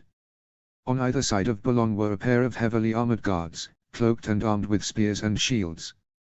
The king himself was seated upon the ancient sea stone chair, a block of oily black stone carved into the shape of a kraken, and upon his brow Balon wore an ancient crown of salt and rock to present his status. Balon was in an especially sour mood that day. He rested his cheek on his fist, propped up by his elbow rested on one of the tentacles of the kraken-shaped chair that served as the arm of the chair, and on the other tentacle, he drummed his fingers impatiently against the stone. When the 4 ships were sighted off the coast, a servant told the king, and Balon immediately called his court into session and had the returning Ironborn brought before him. It was a long distance from the Lord's Port to the castle pike, and Balon's retainers and vassals began to murmur and complain about the long wait, but they remained in place as their king bid. Eventually, the doors of the hall opened and in came the returning highborn warriors of the Iron Islands. They were not received with any cheers nor applause, only the silence and stern glares of King Balon and his vassals. The returning Ironborn looked disheveled and messy, their hair tangled and dirty from the spray of the sea and the hard winds. Many of them had cuts and scratches with dirt dried on their clothes and armor. At the head of the group, clad in mail, studded leathers and a long dark sea green cloak, was Princess Asha, the only true child Balon had left. When Balon had been robbed of his 3 sons by the Greenlanders, 2 killed and 1 stripped of his culture and dignity and made a worthless pet of the Starks, Asha was where he put his faith and the future of his house. She had trained with axe and sword, she knew how to kill, raid and sail the seas and battle the great waves of sea storms. When the boy Theon proved himself to be no more than a failure and a traitor, Balon felt reaffirmed in his faith towards Asha. When she left the Iron Islands with their invasion fleet alongside Victorian, Damfair and Cleftior, Balon kissed her cheeks and called her his beloved and his only child. But then over the past few months the ravens started flying in. Every victory Asha and the invaders had won had been met with northern vengeance, driving back the invasion fleet. Cleftior was dead, Aeron captured, Asha was driven out of Deepwood Motte and fled back down the Sunset Sea with the last of their ships. Only Victorian remained in the north, surrounded on both sides by the Northmen, trapped in Moat Cailin. Worse yet, the name Balon kept hearing. Theon. The wretched cur, the embarrassment, the traitor. When the boy drew steel against Balon in his own hall and called Ned Stark his true father, Balon lost all interest in the boy. He spared him only to avoid the stench of being named Kinslayer, but would never have let the boy become anything in his kingdom even if he repented and offered his loyalty to Balon. The only future Theon had on the Iron Islands was as a court fool and whipping boy. When Theon vanished from his cell without a trace and escaped Lord's Port with the ship he arrived on, Balon had the guards of his chamber thrown out the very window he was believed to escape through. Worse yet, all the failures and setbacks in Balon's great conquest of the north bore the stench of Theon's accursed name. He had slain Cleftior, captured Aeron, burned their ships, slain their raiding parties and joined the siege of Deepwood Motte in their final push to force Asha out of the north. The only decent thing the whelp had done was change his name of his own accord, saving Balon the trouble of publicly renouncing Theon and barring him from taking the name Greyjoy or being recognized as his son. When Asha came close to the sea stone chair, a gentle smile appeared on her face, perhaps expecting Balon to get up and show his daughter the same affection he had when she had left. Before Asha could speak any soft words about how good it was to see her father or be home, one of the guards spoke up. "Knee before Balon Greyjoy, the 9th of his name, Lord of the Iron Islands, King of Salt and Rock," son of the sea wind, Lord Reaper of Pike, King of the Isles and the North. At the guard's command, Asha and her compatriots knelt before their king, the smile slipping off the girl's face. You have returned, Balon acknowledged plainly, his expression cold and stern. Yes, Father, Asha replied, her head remaining bowed to her king. Strange. For I did not send for you. Asha's eyes darted up to the king and then back to the ground. We were outnumbered, your grace. The northerners raised a host and... I know, Balon interrupted. I received your ravens, each one more disappointing than the last. Asha clenched her jaw and breathed sharply through her nose. Robb Stark and his armies have been in the Westerlands. Moat Cailin was taken by your uncle Victorian. Imagine my surprise that true Ironborn warriors were routed and driven from the northerners' shores by farmers and villagers. Are you not a seasoned reaver and a great ship's captain? How did men from the Greenlands drive off a warrior such as you? Balon asked. Asha looked away, probably making some kind of angry face unseen by her father before looking straight again. All the reavers you sent north were defeated, father. Your brother Damfair and Cleftjaw too. I was the only one who survived and returned to you to fight another day, Asha declared, defending herself. Yes, you survived by fleeing. You took Deepwood Motte and were unable to hold it against the northerners, so you ran back to the coast. Did you shudder in fear when you saw your mother's bastard among them? Balon taunted. Asha's expression shifted to one of confusion. My mother's bastard, she repeated, confused by the words. Theon Pike. Or Theon Snow more like. Robb Stark's lickspittle who fashions himself Ironbreaker at your expense. Clearly, he is not of my blood, so it stands to reason your mother sired him by another, a lowly thrall of Greenland lineage that shovels pig shit in the castle most likely. Asha rose to her feet, standing upright. You dare call my mother a whore? Have you no regard for your own queen's honor? Asha brazenly snapped at her father and king. I mean no insult to your mother, girl. But I cannot accept that the boy is of my own blood, for a man who would bow to a Stark and turn on his own kind could not be of my bloodline. If there ever was a boy named Theon of my own blood, he was killed long ago by Ned Stark and replaced with whatever that thing was that came to my hall demanding I ally myself with the boy King Robb. Asha's anger did not subside as she stood her ground defiantly to her king while her men behind her remained kneeling. They say Theon wiped out all your raiding parties on the stony shore. He killed Cleftjaw with his own blade, they say. Later, when he joined the siege against me at the Motte, he slew 5 of my best men with arrows, and when they stormed the gates, he led the charge. To say he is not like you and deny him as your son is to say that you could not produce a great warrior equal to the Ironborn. Asha bit back. Some in the back of the chamber dared to smirk, but Balon could not see them, for he would have had them killed if he knew who'd dare laugh at him. The king slammed his fist down on the black stone tentacle-shaped armrest of the chair. Do not dare to praise the boy to me, girl, he commanded, pointing his finger at Asha. You think acting as though he is worthy of respect softens your failure? Do you think pretending to see him as a worthy adversary makes your loss less embarrassing? It doesn't. Asha swallowed a lump in her throat but kept her defiant eyes fixed on her father. When the first ravens of victory arrived from Moat Cailin, from Deepwood Motte and from the stony shore, I felt pride. The glory of the drowned god was upon me. I knew in my heart that the north would be easy pickings after that, so I sent letters to all the 7 kingdoms, taunting them. I styled myself King of the Isles and the North so that none would ignore me or dismiss me as they had done before. Now they'll be laughing at me. I gave you a fleet and true Ironborn warriors. You and my 2 witless brothers had all you needed to complete one simple task. Take the north. Now they will laugh at me. I can hear it in my ears already. Robb, Joffrey, Stannis, Renly. They will laugh in their cups at me and all the Ironborn. I must bear the embarrassment for your failures. Asha did not flinch once, taking her scolding and staring down her father fearlessly. If Balon were not so appalled with her failing, he might have respected her defiant strength, like a rock on the shore facing the crash of a heavy wave in the storm. Balon calmed himself with a deep breath and relaxed into the sea stone chair. I will waste no more time dwelling on your failures. When the halyard snaps, you replace it, not dwell on the broken rope. The north is lost for now, soon Moat Cailin will fall and your uncle will be captured or killed, Balon declared bluntly. Then summon him back, Asha commanded. and let the moat be retaken without a fight. The longer I can keep Robb Stark cut off from his own homeland the better. Victarion stays where he is. And you will condemn Victarion to die and let Damphair rot in a cell. They are your brothers.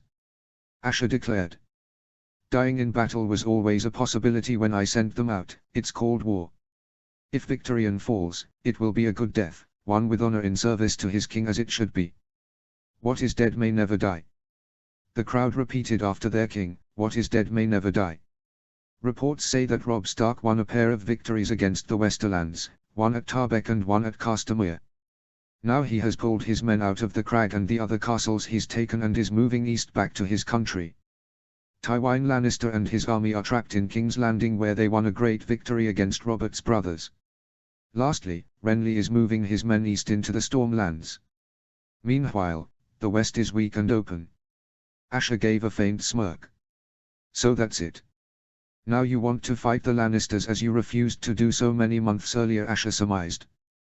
The last scraps of soldiers in the Westerlands have all pulled back to Lannisport and Casterly Rock. We will not be able to take them in our current state.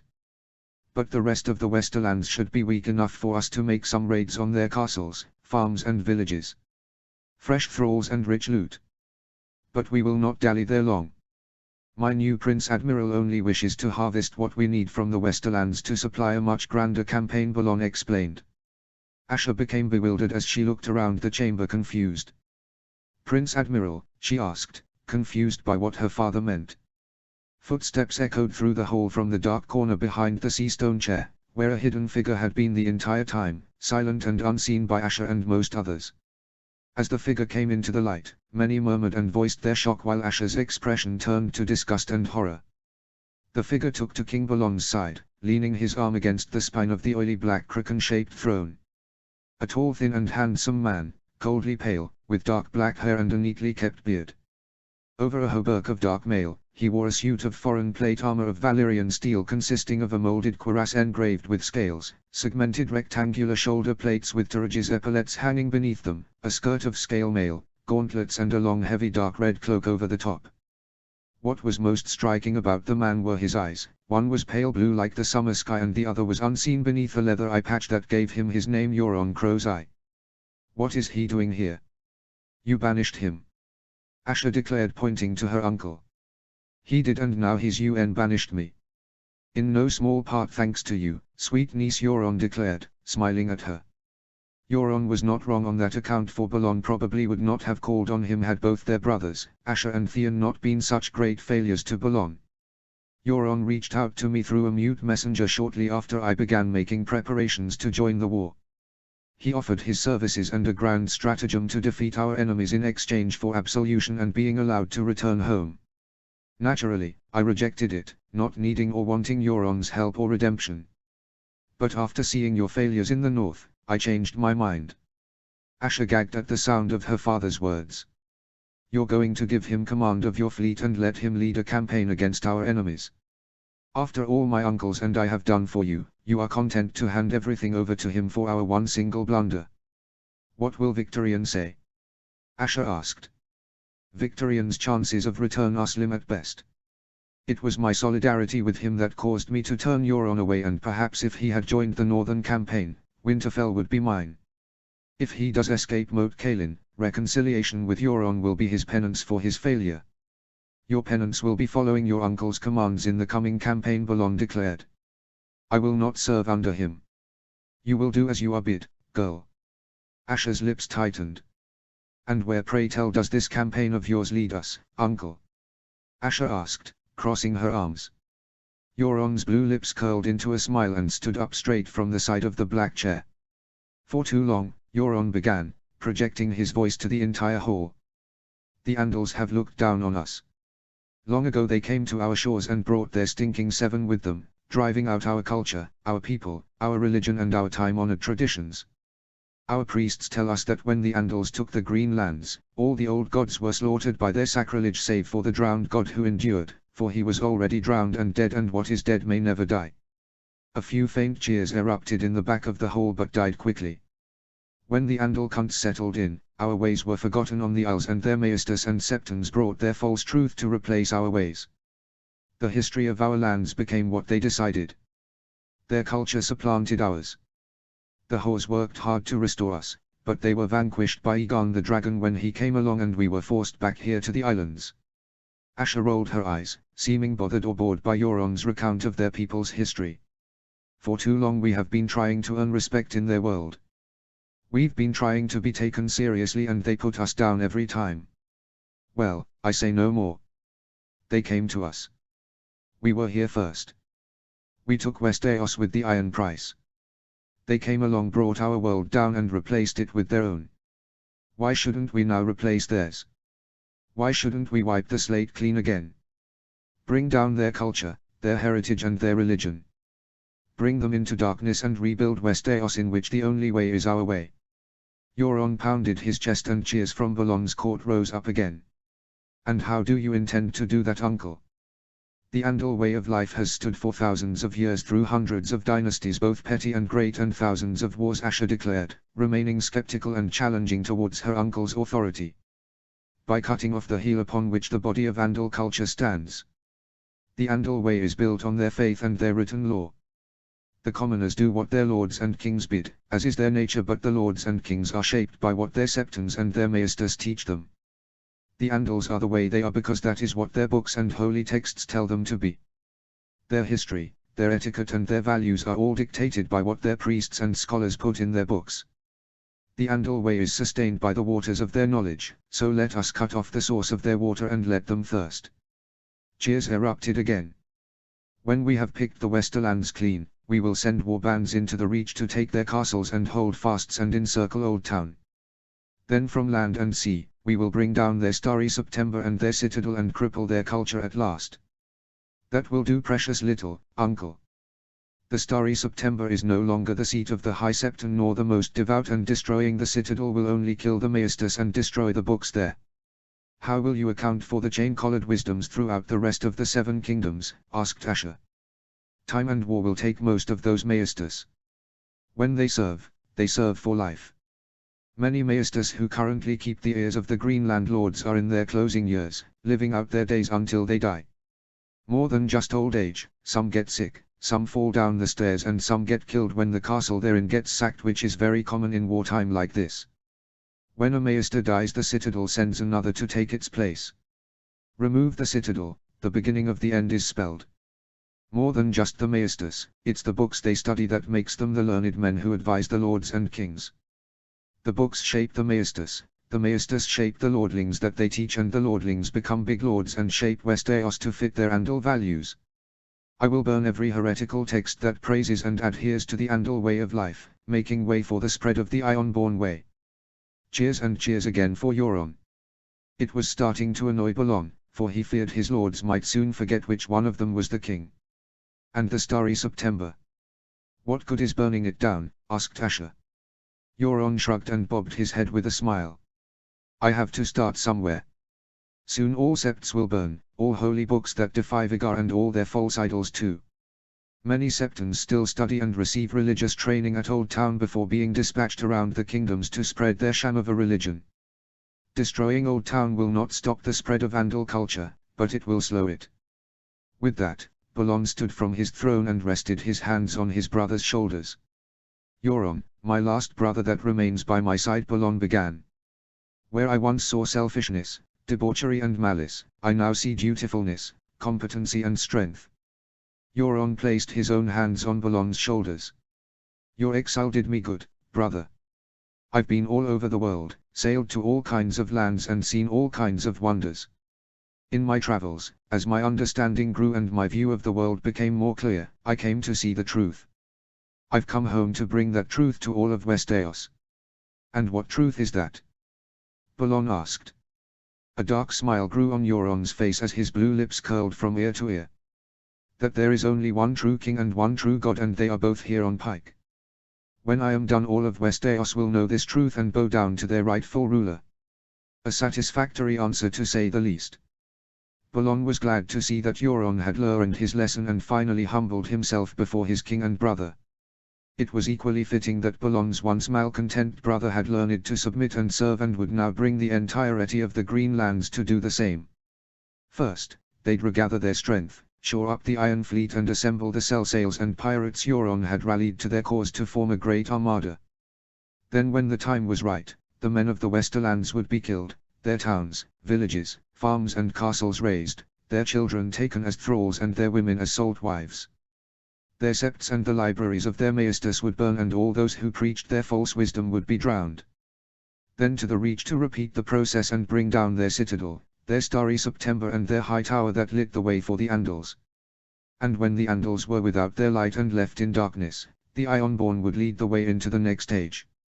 Names like Garth Greenhand, Huger of the Hill and Aegon the Dragon would be wiped from all memory, and the histories would begin anew, saying that the world began with Balon. Chapter 46, Returning East. Chapter Text. As Robb gazed out across the open landscape of the rich and lush Westerlands, he could only think of how happy he was to almost finally be rid of it. When he first arrived with his host through the hidden mountain track a little over 5 months ago, he never thought he'd be stuck there for so long. When they first set out from Riverrun, they had a purpose to drive towards, smash Stafford Lannister's host and prevent his invasion into the Riverlands. After that things got blurry. They couldn't take Casterly Rock or Lannisport without help from the Ironborn, so they began capturing and occupying smaller castles in the Westerlands one by one. Then Robb was injured and bedridden at the Crag, where he first met Jeyne, undoubtedly the best thing to come out of his incursion into the west. Then word reached them of Balon Greyjoy's attack on the north. Then came the night of passion and the impromptu wedding. An accident, but not one that Robb would undo for anything. Communication with the Riverlands was difficult to maintain while they were moving around the Westerlands, and even their skin changers at Riverrun struggled to track them down and bring them messages, but when they based themselves at the Crag, a regular flow of ravens started to come in with plenty of tidings, to say the least. In a single letter, they learned that Theon was safe and remained loyal and had gone north to protect Bran and Rickon. Better yet, Arya was alive and had been rescued and brought to Riverrun. Robb and Jon laughed and embraced when they heard. Then some difficult news came. Moat Cailin was taken, cutting them off from the north. Edmure drove Tywin's forces east away from the Westerlands, foiling a trap they were setting up, and worst of all, the Kingslayer had been freed by Robb's own mother. There were so many things that had happened that Robb could not fathom, and no letter he could write would be able to hold all the questions he had. His mother's treason and Edmure's blatant disregard for the stratagem given to Benjen, and Petyr Baelish's apparent defection from the Lannisters. When Robb reached Riverrun, there would be many explanations he intended to hear, for he was owed all of them. Without the support of the Iron Fleet and Tywin cut off from them, Robb was in a precarious situation where he didn't have the power to attack but was too strong to retreat. The Lannisters tried to make 2 counterattacks against them. The first was at Tarbeck when Robb was still healing, giving command to Jon and the Blackfish, and the second was at Castamere where Robb led the army himself. But when they returned to the Crag, news had come from Riverrun of Robb's grand's passing. Lord Hoster Tully had been dying since long before Robb came south to Riverrun, and had held out much longer than Robb had expected of him. When the Blackfish was given the news, he seemed sullen and winded like he'd been struck in the gut, but did not weep nor rage. Robb then decided to return east, declaring to his banners they'd go back to Riverrun to attend Lord Hoster's funeral. A needle of guilt worked its way into Robb's heart, using his grandfather's passing as an excuse to abandon his campaign in the Westerlands without looking indecisive, but it was necessary. The war was in the east now, and that's where Robb needed to be, not gatekeeping the Westermen from raising another host while not having the strength to occupy Tywin's lands. The Battle of the Three Kings had passed him by. If he'd been there he might have been able to save Sansa and take Joffrey, Tywin and Cersea's heads, Renly and Stannis's too, if they would not accept peace with him.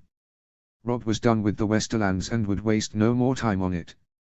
Most of the loot and supplies they'd been taking in their scourings of Tywin's lands had been smuggled through the pass and delivered to the Riverlands months before. Now it was just the army and the remaining household from the Crag left.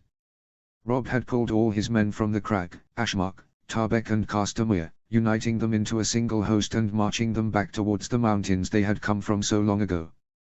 The northern host kept off the road. After converging all their forces at Ashmark, they travelled through the countryside back towards the mountains, keeping clear of the river road. Today, Robb was leading the host alongside Lord Rickard with his 2 sons, Eddard and Torhen, close behind them. Robb thought the Karstarks would want to be among the first to cross back into the Riverlands after hearing that Lord Rickard's eldest son had been liberated from Lannister captivity when Roose Bolton took Harrenhal. While Robb was still unhappy with Ed Muir's brash strategy to attack Lord Tywine, he could not fault him for liberating those captured at the Green Fork so long ago. Benjen's letter to Robb assured him that Roose Bolton would hold Harrenhal and send no men any further, fortifying it for their side. Before long Lord Rickard would have all three of his sons together again. While Lord Rickard conversed with Robb, Torhen and Eddard lingered close behind, conversing with Robb's good brother, Sir Reynold, who carried Robb's standard at the head of the train. "Have you thought about what you plan to do with your mother?" Lord Rickard asked. It was the first thing he'd said in many leagues. For a while Robb had been lost in thought as he led the army through the countryside. The king in the north glanced at his old white-haired retainer. No, not exactly. Do you have any advice for me?" Robb asked, believing Lord Rickard wished to make his thoughts known. "My advice to you would be to make no judgments until you have spoken with her yourself, Your Grace." A rather simple and passive suggestion from the Lord of Carhold. In most circumstances, Lord Rickard was a firm and unyielding man, or stubborn when you were on the receiving end of his steadfastness. He had very firm beliefs and did not believe in compromise unless necessary, which is why it surprised Robb to hear him defend his lady mother. "Truthfully, Rickard, I do not know what difference her explanation would make. Whatever her reasons, the truth is she committed treason. As king, I have obligations to deal with it, regardless of who she may be to me. What am I supposed to do? If any of my bannermen had done this for whatever reason, I'd take their heads without a second thought, for that is the way of things. But, this is my own mother we are speaking of. What can I do?" Robb asked, getting flustered. Lord Karstark looked to Robb, both worried and surprised. "Your Grace, regardless of whatever you may feel you are obliged to do as king, there are always exceptions. We are the blood of the first men and ours is the old way. Any sentence you pass on another's life is a life you must take by your own hand, and old gods or new, it makes no matter, no man is so accursed as the kinslayer. By those laws you have a right to spare her even from crimes of treason. On top of all that, laws and customs be damned, she's your own mother. What man would expect you to have her executed?" Lord Rickard asked. Robb nodded in agreement. Truthfully, he knew from the start he was never going to execute her. He was no barbarian. His anxieties were from how he would deal with refusing to see an act of treason go unpunished and how he would be judged for it. "You are right on all counts, my lord," Robb agreed. "But the fact of her crimes remains. I would never even think of sentencing her to death, but at the same time, I cannot just dismiss her crimes out of hand and pardon her," Robb declared. "No, it is never a good look to be seen as a man who lets crimes go unanswered. Besides, she overstepped and you are clearly angry about that and you have a right to see her punished. I only ask that you perhaps not do anything too severe. I am as doubtful as you that her bargain with the Kingslayer will amount to anything, but I did not think that I would live to see the end of the Targaryens or see a Stark once again be hailed as king in the north. Stranger things have happened, Your Grace." Robb wished he could believe that the Kingslayer would make good on his promise to free Sansa too, but it was ridiculous to put faith in such things. The Kingslayer was the archetype of dishonor and oath-breaking. Sir Jaime was probably in King's Landing, drinking with his imp brother, fucking his sister and laughing at Robb's mother for ever having trusted him. "Thank you for your words, Lord Rickard," Robb said, sincerely grateful for the counsel. As the army continued towards the tree line beneath the mountains, getting closer to the hidden pass, a rider came out of the woods. The horseman galloped across the open grass towards the army train, and as he got closer, Robb could see more clearly the white direwolf that was bounding alongside the horse. As usual, Jon and the Blackfish went off to scout ahead and ensure the way was clear for them.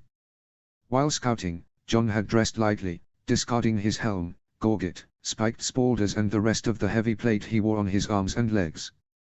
Instead, Jon only wore his black boiled leather cuirass of ringmail nets over a hauberk and studded leather vambraces. Holstered on his saddle was a short bow and quiver to pick off any Lannisters he or the other scouts came across, and sheathed on his back by his baldric was Longclaw. "What news, Jon?" Robb asked. "The path is clear all the way through to the Riverlands. No Lannisters on this side or on the other. The Blackfish is waiting on the far end of the pass with most of the scouts, John explained. Rob was glad to hear it. He was worried that the Golden Tooth might have sent men to scout out the hidden pass or occupy the far side of the river road, but it seemed that the Lefords had remained trenched, not leaving their pass in all the time Rob's army had been in the west. Rob asked Lord Ricard to lead the host onward to the hidden pass while he signaled John to leave the train with him, watching it pass by from the side. With the train continuing, Rob and John sat side by side on their horses watching the army pass by as they had done so long ago when they first set out for the Westerlands, the day before they found the hidden pass. "We're making good time. We had not expected to make it through pass for another 2 days," John declared, remarking at how quickly they had been moving. "Not fast enough. Riveron is still many leagues from here, and the longer it takes to reach, the longer my grandfather's funeral is delayed," Rob explained. They had been on the road for weeks on end and were only now on the border of the Westerlands. By the time Rob and his host returned to the crag from Castamere and learned of what had happened, his grandfather had already been dead a week. His poor mother, whatever her crimes, was being denied the right to put her own father to rest because they waited for Rob to cross the country, just to have an excuse to leave the Westerlands. It's common for kings and great lords to have postponed funerals, waiting on highborns from across the kingdoms to come pay their respects. It's for those reasons the Maestas developed embalming techniques. He would be honored that his king and grandson rode night and day to pay his respects, John said reassuringly. Rob managed to give a faint smile, comforted by John's attempt to convince him that the notion of what he was doing was somehow respectful to his grandfather. "How's the Blackfish?" Rob asked. Sir Brynden did not have the best relationship with Lord Hoster, but they were still brothers, and Rob expected that the unresolved trouble between them would only make his passing more painful. He's still just the Blackfish as far as I can tell. He's not in a particularly good mood, a bit more gloomy than usual, but focused and calm. I'm not sure if he's burying his pain or dealing with it in his own way." Rob nodded. When his father died, he remembered how neither he, his mother, John, Theon or Uncle Benjen took it the same way, all feeling it and dealing with it in the manner they needed to. "It will be good to see Arya again," Rob stated, turning the conversation to a more positive subject. John smiled. "I can hardly believe it. When she left Winterfell she was just 9 years old, and in about 5 months' time she'll be 11, the same age Sansa was when she left," John declared. Rob gently laughed at the thought of it. "I can't even begin to imagine how much she's changed," said Rob. "Think about how much we've changed," John replied, looking down the train. Rob turned his head and followed his brother's gaze. Down past rows of horses and marching spearmen, Jane was riding on her mare alongside the mule-driven medical cart stacked with boxes helmed by Talisa. The two were laughing and talking with one another as they continued down the train, the two having grown very close since the taking of the crag. Rob couldn't agree more with John. How would Arya respond when her brothers reunited with her, one with a paramour and the other with a wife and queen? How would Benjen react? How would his mother react? Whatever judgments his mother might have, Rob did not expect them to hold much weight against her own recent actions. No doubt she would have complaints about Jane, but Rob would take none of them. In her short time as queen, she'd charmed and won over Rob's bannermen and lifted the morale of the men. Rob and John then rode out and caught up with Lord Karstark at the head of the train, Grey Wind and Ghost following alongside. Soon after, they reached the woods where John's scouts awaited them and led the host through the trees to the foot of the winding goat track that Grey Wind had sniffed out all those months ago. In a brief flush of nostalgia, Rob could hear Smalljan, Daisy, Harold, Torred and Oliver's cheers from when they first set eyes on the Westerlands from that opening, not realizing how long they'd remain in those lands. Glad to finally be rid of Tywin's homeland, Rob kicked his spurs into his warhorse and continued on into the pass back to the Riverlands. As Rob trotted along the winding goat track, his army following him single file, the familiarity of the pass made Rob feel as though he'd been lost in this otherworldly place and was following the passage back through to the real world. The Riverlands were loyal to him and he did not need to fear every village, traveller, mill and castle he saw as an enemy. After a few more hours following Greywind through the winding stone path, they finally came out the other side into the trees just beyond the mountain. 2 scouts stood on either side of the entrance, bowing to Rob as he passed by, and beyond the tree line, the Blackfish and the other scouts were already marking the spot where their previous camp had been from months before when they passed through. Soon the army came trickling through the track, the carts and small wagons that could fit through the pass waiting until all others had passed through before using the track. When Jane came through the pass, Rob went to her side. He took his queen's gloved hand and kissed it. "Welcome to the Riverlands, Jane. This is, or rather will be, the Kingdom of the Trident." "One of my kingdoms, one of our kingdoms," Rob explained. Jane smiled gently and looked out around the landscape again as though seeing it for the first time. Her smile grew wider and still holding Rob's hand, she kissed his in return. "Ours. I like that," she said softly. By nightfall, the camp was set up and the army settled in for the night. Most of the refugees from the crag, who chose to remain with the now self-exiled Westerlings, took care of the cooking and the tents, seeming to try and prove themselves to their new countrymen. That night, Rob sat at a campfire to have supper with Jane and some of his battle guard. The conversation around the campfire that night was on the topic of war, which seemed to be the only thing they talked about those days. This time in particular they spoke of the Battle of the Three Kings that had occurred in King's Landing. Apparently, there was a bit of discrepancy in the reports of what the battle was being named. Word from Joffrey's faction called it the Battle of the Three Stags, Renly's faction called it the Battle of the Gates and Stannis's faction seemed to be calling it the Battle of the Blackwater. Torek Giantsbane was in the midst of recounting what had been reported to have happened so that the rest of them around the campfire could make judgments of whether they believed the claims to be true or not. So, apparently, just as Renly's men reached the river gate, Stannis leads his men across the shipwreck covered in wildfire like a bridge and comes out the other side, unburnt and completely covered in green flame, his army too, Torek declared. "What a load of horse shit," Reynold declared skeptically. "That has to be made up." "They're embellishing to make Stannis seem scarier," Oliver Free suggested. "I don't know.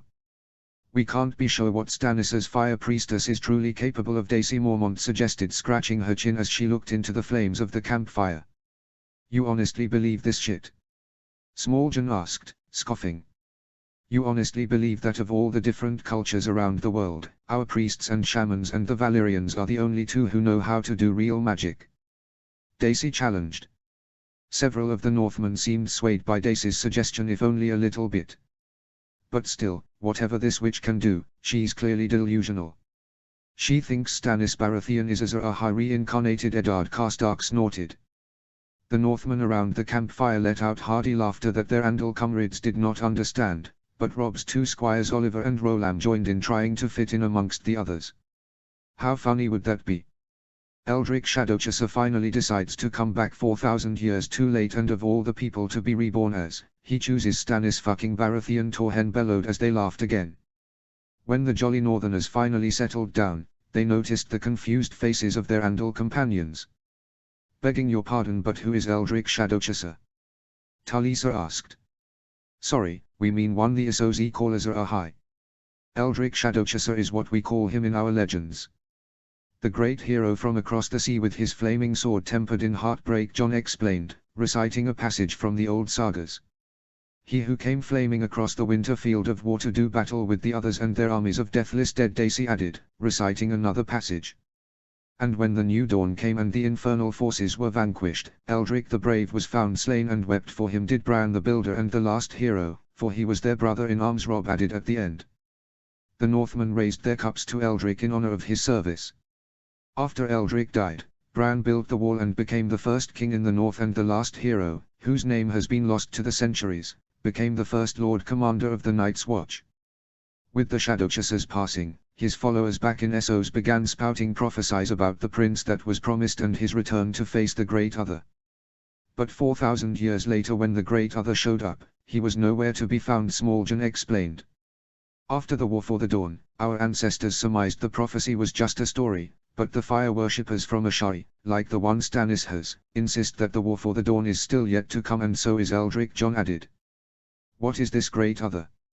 Some kind of king of the White Walkers or their progenitor?" Harold Hardying asked.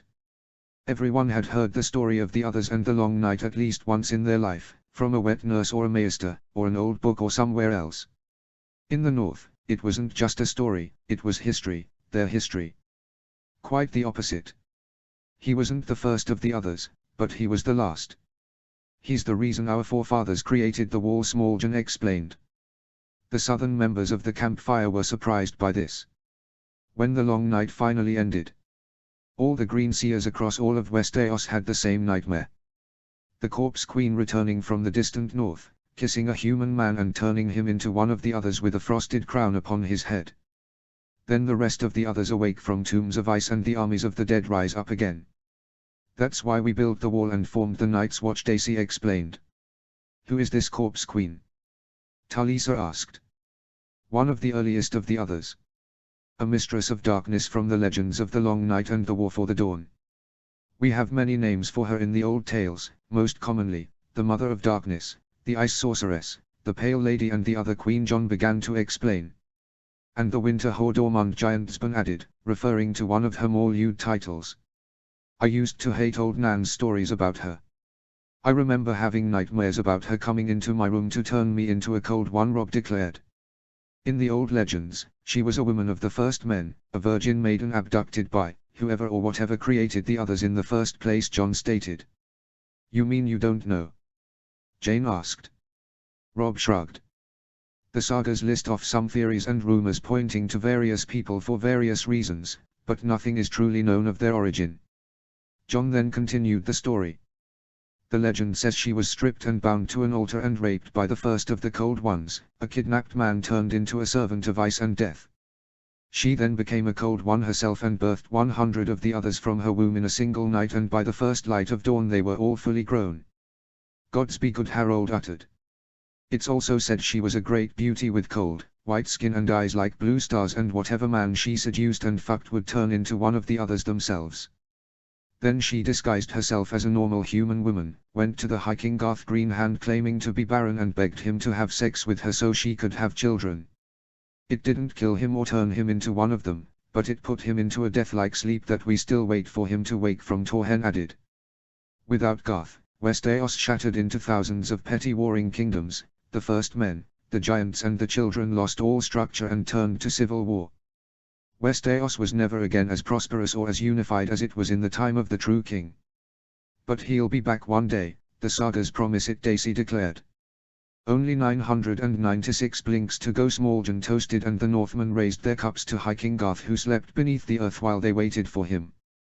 At the end of the long night, when the others were defeated, she retreated to the far north with the last of the others. 4,000 years later, just as the Green Seers had foretold, she came south and seduced the Lord Commander of the Night's Watch, a fearless warrior and a powerful sorcerer. The Corpse Queen seduced him, slept with him and made him into one of the others, but more than that, she made him more powerful and greater than all the rest of his kind, the Great Other. His name was erased from all living memory and we remember him only as the Night's King. The Southerners in their company were leaning in, getting more and more invested in the story. He then traveled north, freed the remaining others from their tombs of ice and brought them back to the Night Fort, raising an army of whites to fight for him. Then, just as foretold, the War for the Dawn came. It took the combined efforts of the North, the Night's Watch and the free folk beyond the wall to bring down the Night's King and finally kill him and his Corpse Queen. King Brandon the Breaker and King Joramun the Wilderling finally ended the Great War once and for all. Before that, our people were the enemies of the Northerners and the Night's Watch. The giants too, Toreg explained. But then, after the great 100 years ranging, when the free folk, the Night's Watch and the Northmen scoured all the lands beyond the wall for all possible traces of any remaining others, the grandson of the Breaker, Bran the Unifier, annexed the lands beyond the wall into the Kingdom of the North, opened all the wall's gates and abolished the Night's Watch, Jon said, concluding the story. Ah, so a happy ending in the end, Oliver said. Hey. It was until 2,000 years later when you Andals showed up and started massacring the lot of us and chopping down our sacred trees, Toreg snorted as he drank from his cup. Oh, shut up, Torg, Daisy grunted. You're an ass, Torhen added. Why would you even bring that up? Eddard asked. What? I'm only joking, Toreg defended as Smalljan nudged him in the shoulder. Do you have any more stories from your old legends? Jane asked.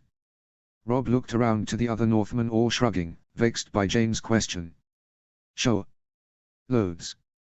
Why do you ask? Robb inquired. Jane leaned her head on Robb's shoulder and scratched under Grey Wind's chin. I'd like to hear more, she stated.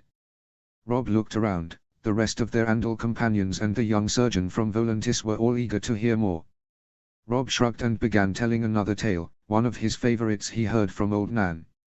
And long into the late hours of the night, Rob and his friends sat there, telling tales of the old legends from the north. Chapter 47, Reclaiming the Moat. Chapter text. 5 days had passed since Theon Ironbreaker arrived on the northern border of Moat Cailin with his forces. On their way south from Deepwood Motte, they stopped at Winterfell where they had a small celebratory feast, receiving honors and praise from Bran and Sir Roderick before setting out again to liberate the moat and finish the Ironborn invasion. When Ironbreaker and his host first arrived, the siege camp that stood before them, blockading the moat, carried the banners of houses Marndale, Hornwood, Locke and Stout, though none from House Dustin or Ryswell. Theon marked the absence of the bitter Lady Barbary's levies and the near treasonous implications of her actions but did not speak of it, for he would speak to Rob of their actions personally when next they met. On the far side of the moat, Theon could see campfire smoke from the southern siege camp where the Reeds and the Flints blockaded the Ironborn, keeping Victarion sealed in. The besieging forces were led by Sir Marlon Marndale, cousin to Lord Wyman, a master-at-arms from Hornwood, old Lord Andrew Locke, who despite his advanced age insisted on joining them in the siege, and the one-armed Lord Harwood Stout.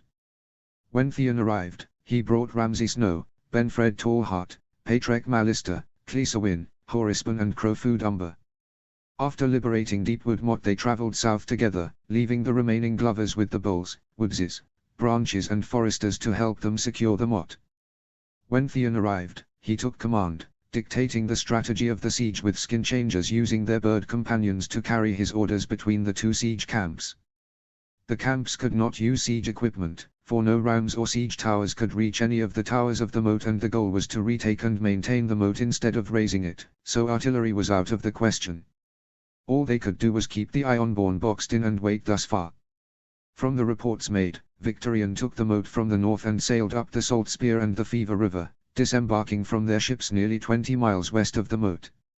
Apparently, the majority of the Iron Fleet followed Victarion to the moat and most of them died taking it from the small force of archers Rob had left to hold it. For Theon to charge it, even from the northern side where it was easier to reach, would spell more casualties than necessary. Instead, Ironbreaker would try to drain the last remnants of Victarion's forces. First, he ordered both the north and south siege camps to get to work crafting catapults but ordered them to only fire flaming balls of hay and straw when they were ready, not wishing to damage the moat's fortifications. Their best longbowmen were ordered to pick off any sentries they could with arrows from the distance of the camp. Very few of their archers could reach the Ironborn guards from the distance between them and the moat. The Crannog men in the south reported better results of picking off Victarion's men than the ones in Theon's camp. Lastly, Theon took Ramsay's advice on how to try and starve the Ironborn into submission. Their few skin changers with foxes, dogs, hawks, vultures and owls, scouted the marshes and the bogs north of the moat for any rats or vermin. They managed to catch and kill 3 bringing them back to the siege camp and then they waited for the dead to execute Ramsay's plan. After the sun had gone down, they dispatched their winged skin changers to each of the 3 towers, the avians carrying the carcasses of the rats in their talons. The birds flew through the windows and crumbled walls that opened the way into the towers and dropped the dead rats into the cauldrons of gruel and stew the Ironborn were brewing when they were left unattended, spoiling their food, though one of the birds was spotted and killed by the Ironborn while souring the food. After 2 days of waiting after ruining their food, Theon decided it was time to see if his uncle was ready to parley. Ironbreaker mounted his horse and rode down the causeway, carrying the banner he received at Winterfell, a gift fashioned at the behest of Maester Lewin. The banner bore a kraken on a field of black as was the Greyjoy standard, but this kraken was grey like the stark direwolf and along the border of the flag was a yellow border detailed with the runes of the first men. Theon trotted leisurely down the causeway, not making any sudden moves that might provoke his uncle to put an arrow through him. Ironborn archers stood at the windows and atop the walls of the towers as he came close and flying above each of the towers were Ironborn banners. Atop the Children's Tower, a grey banner blazoned with the arms of Stonehouse, at the Drunkard's Tower the Lightning Hand of Kenning, and at the Gatehouse Tower where Rob's banner once flew, now the Greyjoy kraken fluttered in the wind. Theon deduced that the Gatehouse was where his uncle had made his bed and trotted towards the crumbled stone tower. As Theon approached the entrance, an arrow whistled through the air and struck the muddy ground near the hoofs of Theon's horse, signaling him to come no further. The horse whinnied nervously, but Theon calmed him, patting him on the neck and settling his stance. Theon then lifted his head and looked to the grim and haggard faces shadowed in the windows and crumbled walls of the gatehouse. The Ironborn seemed weak and sickly, the long siege clearly taking effect on them. The lands of Moat Cailin were not easy to live on under normal circumstances. Trapped inside during a siege was probably even worse. Perhaps those cauldrons of gruel their skin changers had spoiled were among the last rations they had. Perhaps now they would be weak enough and desperate enough to surrender. Stay your arrows, uncle. You would not wish to bear both the taint of a man who slays envoys and the mark of a kinslayer. Theon shouted out to the walls of the gatehouse tower. Silence followed for the first few moments before a voice called out from above. You dare remind me of the wickedness of the kinslayer's stench? You who killed his sister and his uncle. You are no kin to me. Victorian shouted, his tone bitter and grouchy. You are mistaken, uncle. Asher and Damfair still draw breath. Uncle Aaron was taken by my men in battle and now occupies a cell in Winterfell. Asher fled Deepwood Motte with the last remnants of her men when my host retook it. Theon had plenty of opportunities to slay Asher during the siege of the Motte but took none of them. When he spotted her on the battlements, he instead shot one of her men nearby, prompting her to duck, and when she fled, Theon spotted her and put an arrow in the grass near her when she ran and disappeared into the tree line, claiming to the others that he missed. Lies. Lies and manipulations, a voice cried out from the drunkard's tower. Theon brought his horse around and faced the drunkard's tower, which also bore windows and fallen walls where the Ironborn put out their faces. Who speaks? Theon asked, looking to the many faces of the tower. Ralph Kenning. Loyal warrior of the Ironborn. Everything you are not, Theon Turncloak, the voice cried out. My name is Ironbreaker. Theon declared, speaking to the voice of the tower. Your fancy name is but a word, and all words out of you are winds as foul as that which comes from a pig's ass. Kenning cried out from the tower. Theon couldn't help but smirk, amused by the creative insult. What do you want, nephew? Victorian demanded of him, reclaiming control of the conversation. Theon turned back to face the gatehouse tower. I have come to make offers to you, uncle. The raiding parties at the Stony Shore have been wiped out. Deepwood Motte has been reclaimed. All Ironborn not killed or captured have been driven off back to the Iron Islands. The only ships not burned or returning home are the ones we seized along the Fever River. Worried voices began to murmur and mutter from the three towers that Theon stood between. The southern siege camp had taken the Ironborn ships under Victorian's command and now held them hostage. You are cut off from all reinforcements. You have few men and fewer supplies. There is no honor in wasting away in these three towers. Nor is there any shame in putting down your weapon so that you may fight again another day. Theon called up.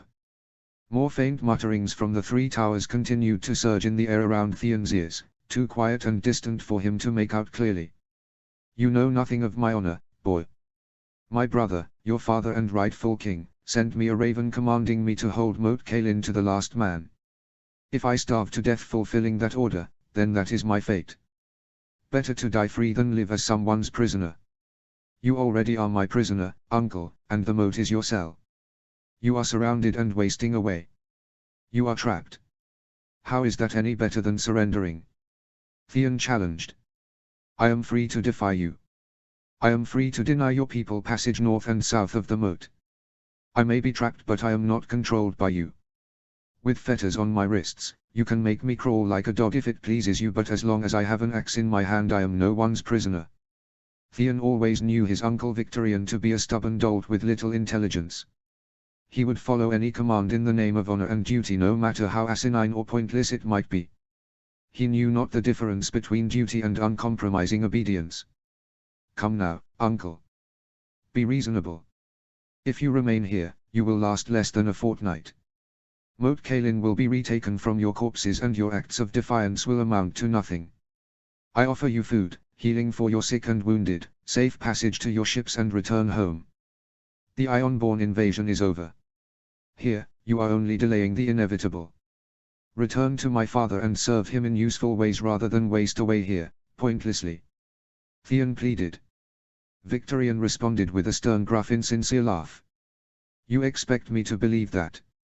If we abandon the moat and forsake our arms, you will cut our throats at the first chance. We shall not, I swear upon the drowned god. Our true war is with the Lannisters.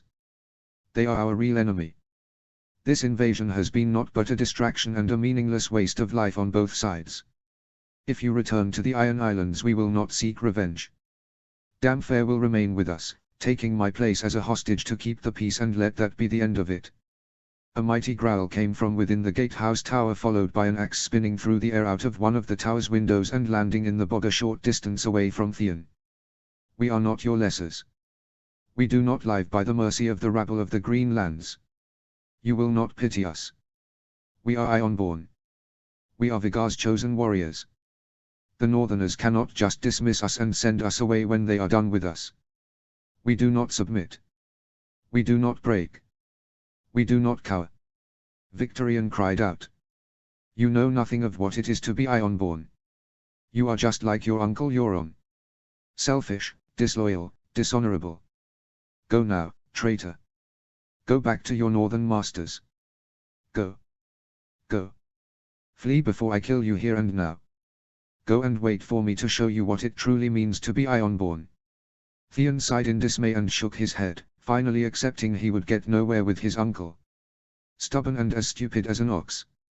Wrought with disappointment, Theon brought his horse around and galloped back up the causeway towards the siege camp. Theon galloped past the palisades and rows of archers into the rows of tents. Theon went straight to the command tent set up by Sir Marlon, where he dismounted and headed inside.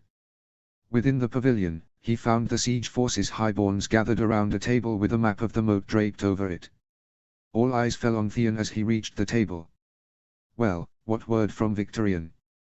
Hotar Horisban asked. Theon rested his hands on the edge of the table and shook his head solemnly. The stubborn old bastard refuses to come out. He's prepared to die starving and take all his men with him rather than surrender. Most of Theon's commanders expressed dismay and exhaustion. So we wait him out. Let him and his men starve themselves to death and we take the moat without casualties, Cleisowin suggested. So we just sit around and wait. Why should we wait to regain the moat on their terms? We should take the fight to them, Benfred Tallheart retorted. The king's host and the riverlords are strongly positioned in the south and the Vale remains all but untouched.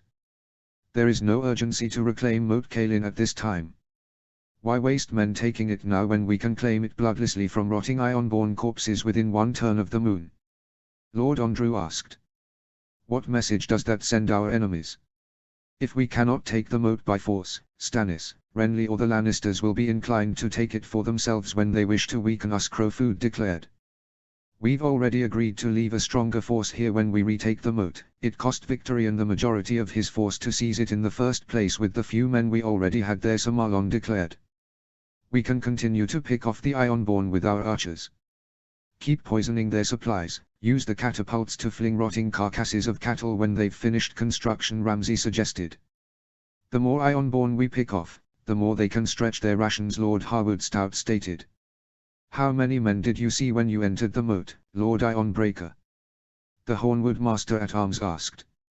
Enough to man every window and the battlements of the 3 towers. Maybe 200, less, more, I cannot say for certain. They all seemed sickly and weak though, Theon explained. Maybe too weak to resist an attack. Horisban suggested. They can still shoot us with arrows and the marshes and bogs will make us easy targets even for sick men, Clee declared. The Council of Commanders continued to bicker for a while. Attack. Don't attack. Wait them out. Sabotage them. Charge the causeway. Sneak through the swamps in the night. A short while later, a soldier came into the tent. My lords, he said to them urgently. What is it? Theon asked. The Ironborn. Something is happening in the moat, the soldier explained. Theon exchanged looks of concern with his commanders and then hurried out of the tent, followed by the others. They made their way to the border of the camp, where many of the soldiers were gathered. There, Lord Ironbreaker, one of the soldiers, pointed out towards the moat as Theon came close. Theon peered out to the moat, focusing on the causeway between the 3 towers. Shifting shapes were rapidly moving about which Theon quickly realized were people. It seemed that the Ironborn had come out of the three towers and were assembling outside the tower. There was a chorus of loud roaring and the banking of weapons and shields, making Theon think they were preparing to attack. Perhaps Victorian wished to die fighting the Northerners rather than wasting away. Form ranks. Archers at the ready. Fetch my bow from my tent. Theon commanded. Yes, my lord, one soldier replied. As Theon continued to look on at the moat, the shouting and the clanking of weapons continued, perhaps calling up at the drowned god to witness them in glorious battle, but as Theon continued to watch, he noticed how chaotic and disorderly the movements of the Ironborn were. As Theon continued to concentrate on the moat, trying to figure out what his uncle and the Ironborn were doing, he could only come to one conclusion. Are they fighting, themselves? Theon asked, glancing at Ramsay standing next to him. The roaring and shouting and the clanking of weapons wasn't a pre-battle cry, it was a battle in progress, and the Ironborn fought one another in the causeway between the towers. More of the soldiers on the border of the siege camps began to murmur the same conclusion that Theon had come to. It appears that the Ironborn raiders under your uncle's command were more enticed by your offer of amnesty than he was, Samalon suggested. Mutiny. Theon actually felt a little sad for his uncle. He had little love for Victorian, even before Theon renounced his Ironborn heritage, but he at least respected the honor his uncle possessed. To be betrayed and slain by his own men was a shameful way to go. Theon made a choice to honor his loyalty to the Starks when he came to the crossroads between Ironborn and Northmen, but these men were loyal to Victorian when winning was easy, and now they turned their backs on him to save their own skin. Theon felt his uncle was owed more than such an end. We should strike now. Take them while they are distracted. Benfred declared eagerly. Give the order, Ironbreaker. Mors Umber agreed. No, Ramsay said with a smile on his face. Let them fight. If the mutineers win, they'll give us the moat themselves. If the loyalists win, we'll finish them off when the fighting ends. Theon nodded to Ramsay in agreement, still fearful of the mark of kinslaying he might receive if he were to face Victorian in battle. Form ranks and hold position. Pikes in front, archers behind. Theon commanded. While the mutiny in the moat continued, the northern host formed up beyond the palisades of the camp. Theon was given his bow and quiver and mounted his horse alongside the rest of the highborns in his host. By the time the northern army was assembled, the fighting in the moat began to die down. When the fighting in the moat was over, the Ironborn began to cheer for their victory while the Northerners watched and waited to find out if the victors were the mutineers or the loyalists. A single muffled voice, too distant to understand, began shouting, and then the remaining Ironborn began to form up on the causeway. It seems they are coming out. It looks like the traitors won the day, Clee suggested. Perhaps, but keep on guard, Lord Andrew suggested. When the remaining Ironborn were all assembled, they began to march out of the moat towards the northern siege camp. Steady, Theon commanded as they watched the Ironborn approach. The northern army waited nervous but patiently as the Ironborn continued down the causeway in a disorganized train of perhaps a little over 60 men.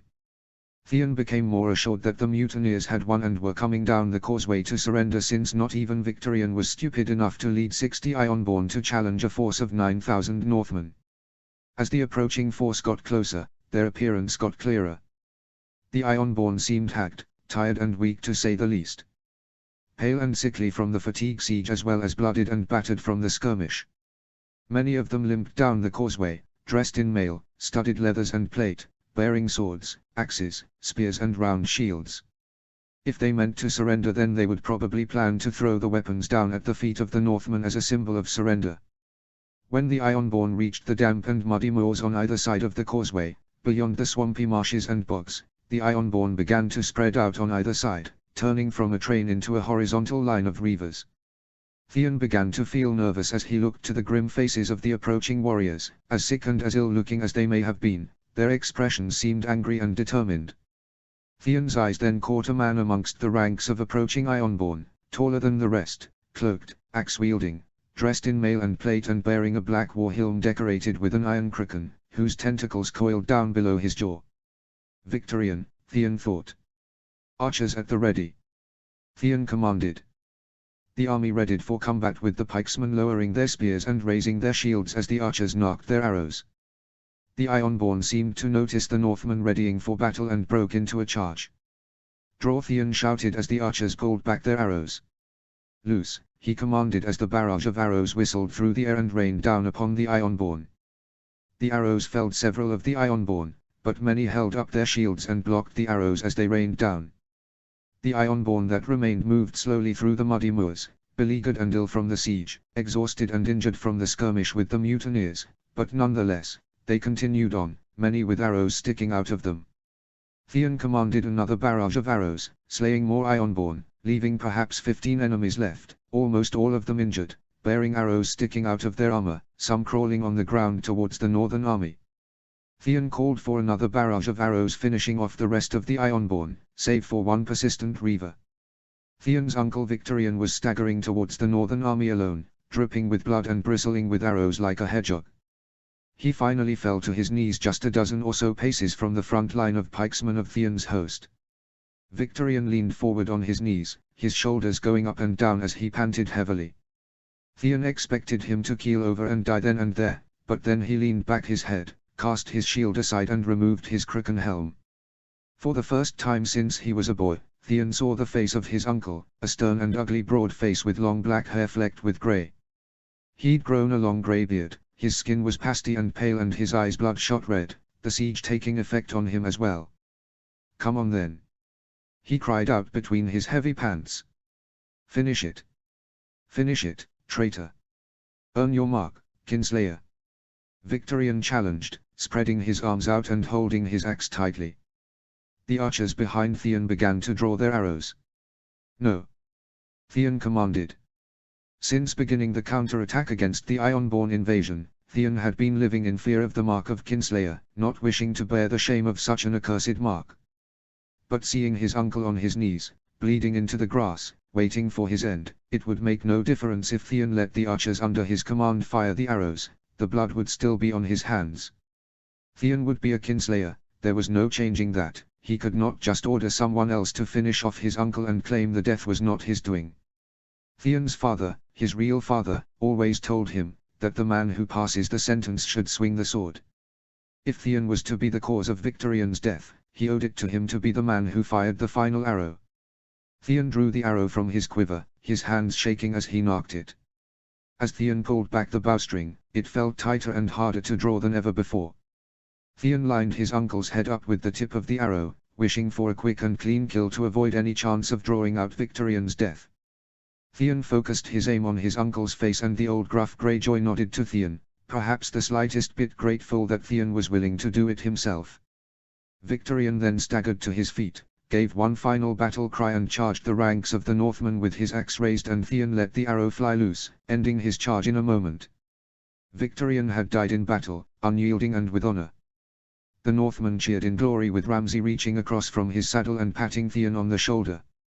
As Theon looked solemnly at his fallen uncle and the seal of Kinslayer firmly marked upon him in the sight of gods and men, the army cheered his name, Ironbreaker. Without a single casualty on their side, Theon had reclaimed Moat Cailin and secured it for the north. The Northerners entered the moat and brought down the Ironborn banners, signaling the Crannog men in the south to join them for the victory celebration in the moat. Theon commanded no insult be done to Victorian's body, though as his killer Theon claimed the iron price, as was his right. From his uncle, he took his black crooken helm, his armor, his golden cloak and his axe, and then left his uncle's body in peace. The mail and armor his uncle wore were a bit big for him, but he took them nonetheless to complete the set with hopes he'd grow into them. Howland Reed and the Flints, who had been commanding the southern siege camp, joined them for the victory celebration that night, where Theon gave a speech awarding them all with honors for their victory and the defense of the north. But when the party was over, Theon called the commanders together. Theon gave command of Moat Cailin to Horace Penumber, a stern and gruff man with a force of 400 men, mostly archers, like Robb had done when they first set out from the moat, but with double the numbers. Theon then commanded most of the lords and lordlings return to their home castles with their men, save for Ramsay and Patrek. Theon planned to return with Patrek to Riverrun, to rejoin Robb in the south, and decided to bring Ramsay and the Bastards boys with him, as well as a selection of men from Winterfell that Bran had sent out with Theon. Clea and Benfred wanted to join Theon in the south with their wild hares and axemen, but they were still young and a bit brash, so Theon sent them back to their homes to be proud of the battles they'd won in their campaign against the Ironborn. The next day, Theon donned his new cloak and helm, carried his new axe alongside his sword and bow and mounted his horse. After saying their goodbyes, Theon rode out with Ramsay and Patrek with a force of 200 mounted men. They would ride hard, night and day, stopping as little as possible until they reached Riverrun. As Theon and his men set out, his new banner of the Grey Kraken flying on the pike of his company's banner-bearer, voices from the army cheered him off. Ironbreaker, Ironbreaker, Ironbreaker. Chapter 48, Secrets in the Walls. Chapter text. Jaime sat on the edge of his bed, trying his best to do the buckles on his thigh-high leather boots with one hand. It began months ago as a difficult endeavor with Jaime getting easily frustrated, but he stuck with it and over time he got better. Jaime had no choice but to keep practicing. He would not let himself end up a pathetic invalid incapable of dressing himself without assistance. In any case, Jaime's skills at dressing himself had improved far more over the past few weeks than his efforts to regain his skills in swordsmanship. Tyrion had directed Jaime to train with Sir Ilyn Payne in privacy, a skilled swordsman who would not pass rumors or slanders about Jaime around the castle given his mute status. Jaime was getting good, but not good enough. He needed to be better if he was going to kill the bastard that crippled him. Jaime would face the bastard, Renly's rainbow cloaks, Stannis' fire worshippers and whatever others dared to threaten his family. Though Jaime would never be as good as he once was, and he knew that. Even with both hands, he was not sure if he'd be able to best a man like the Blackfish, and with one hand, no matter how good he ever managed to get, he'd never be able to beat him in single combat now. After putting on his boots, Jaime then took up his sword belt next to him on the bed and used the stump of his hand to hold one end of the belt against his belly and used his other hand to slide the strap into the loop and buckle it. Next Jaime put on a leather harness sleeve that pulled a small narrow barrel lined with silk on the inside over the stump of his sword arm, and attached to the end of the barrel was his false hand made of solid gold with mother-of-pearl fingernails. The harness sleeve had a leather shoulder pad with a strap that Jaime wrapped around his upper chest and buckled at the shoulder pad, keeping the harness tightly in place with no chance of slipping off. Over the top of the harness, Jaime put on a black linen shirt that he laced up halfway. Lastly, Jaime slid his arms into a red velvet high-collared doublet with sleeves slashed with gold and the Lannister lion embroidered down the right side of the doublet's chest. Jaime did not bother buttoning up the doublet, instead leaving it open. Just as Jaime was about ready to leave, a pair of slender arms slid around his waist as a figure behind him on his bed coiled around him and held him close, kissing his neck. Jaime smiled and rolled his eyes as his beloved Cersei nuzzled against him and kissed him from behind. Since Jaime's return to King's Landing, he and Cersei had fallen back into their old patterns once again. The Battle of the Three Stags had taken place almost a year after Jaime had fought Ned Stark and his men in the city streets. Even then, Jaime and Cersei chose to wait a few weeks before their first night back together, fearful that Stannis' rumors might have made their father or someone else suspicious. But after a while, they couldn't resist anymore. They used the secret passages within Maegor's to get to one another's chambers.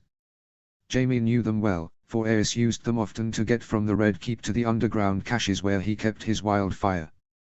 When Jaime and Cersei were finally free to be together, they did not waste a second making up for lost time. Almost every night when the castle slept they went to one another, some nights in Cersei's chamber, some in Jaime's. "Where do you think you're going?" Cersei asked. "I have an engagement," Jaime said with a gentle shrug.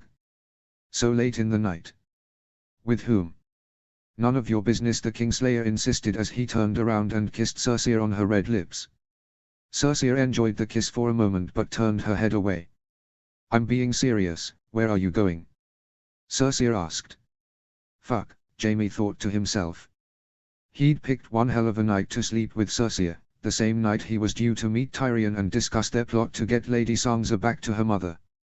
He could not admit the truth to her or she'd put a stop to their plans. "Training with Sir Ilyn, Jaime lied. Again. And so late?" Cersei asked, leaning back and looking grumpily at him. The Queen Mother was wrapped up to her chest with the sheets of Jaime's bed.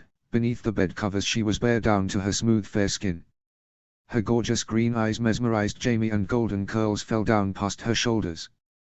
Gods be good, Jaime loved her. I need the training, and there's less chance of being seen and judged so late, Jaime explained. You don't need to swing around your stupid swords anymore. You're the next Lord of Casterly Rock. You should be learning how to rule instead of fight, Cersei suggested. Jaime smirked and ran his fingers gently down Cersei's arm. Fighting's all I'll ever be good at. I'm no lord or ruler. I'm barely anything these days, Jaime said with a sigh, running his fingers down to Cersei's hand and holding it gently.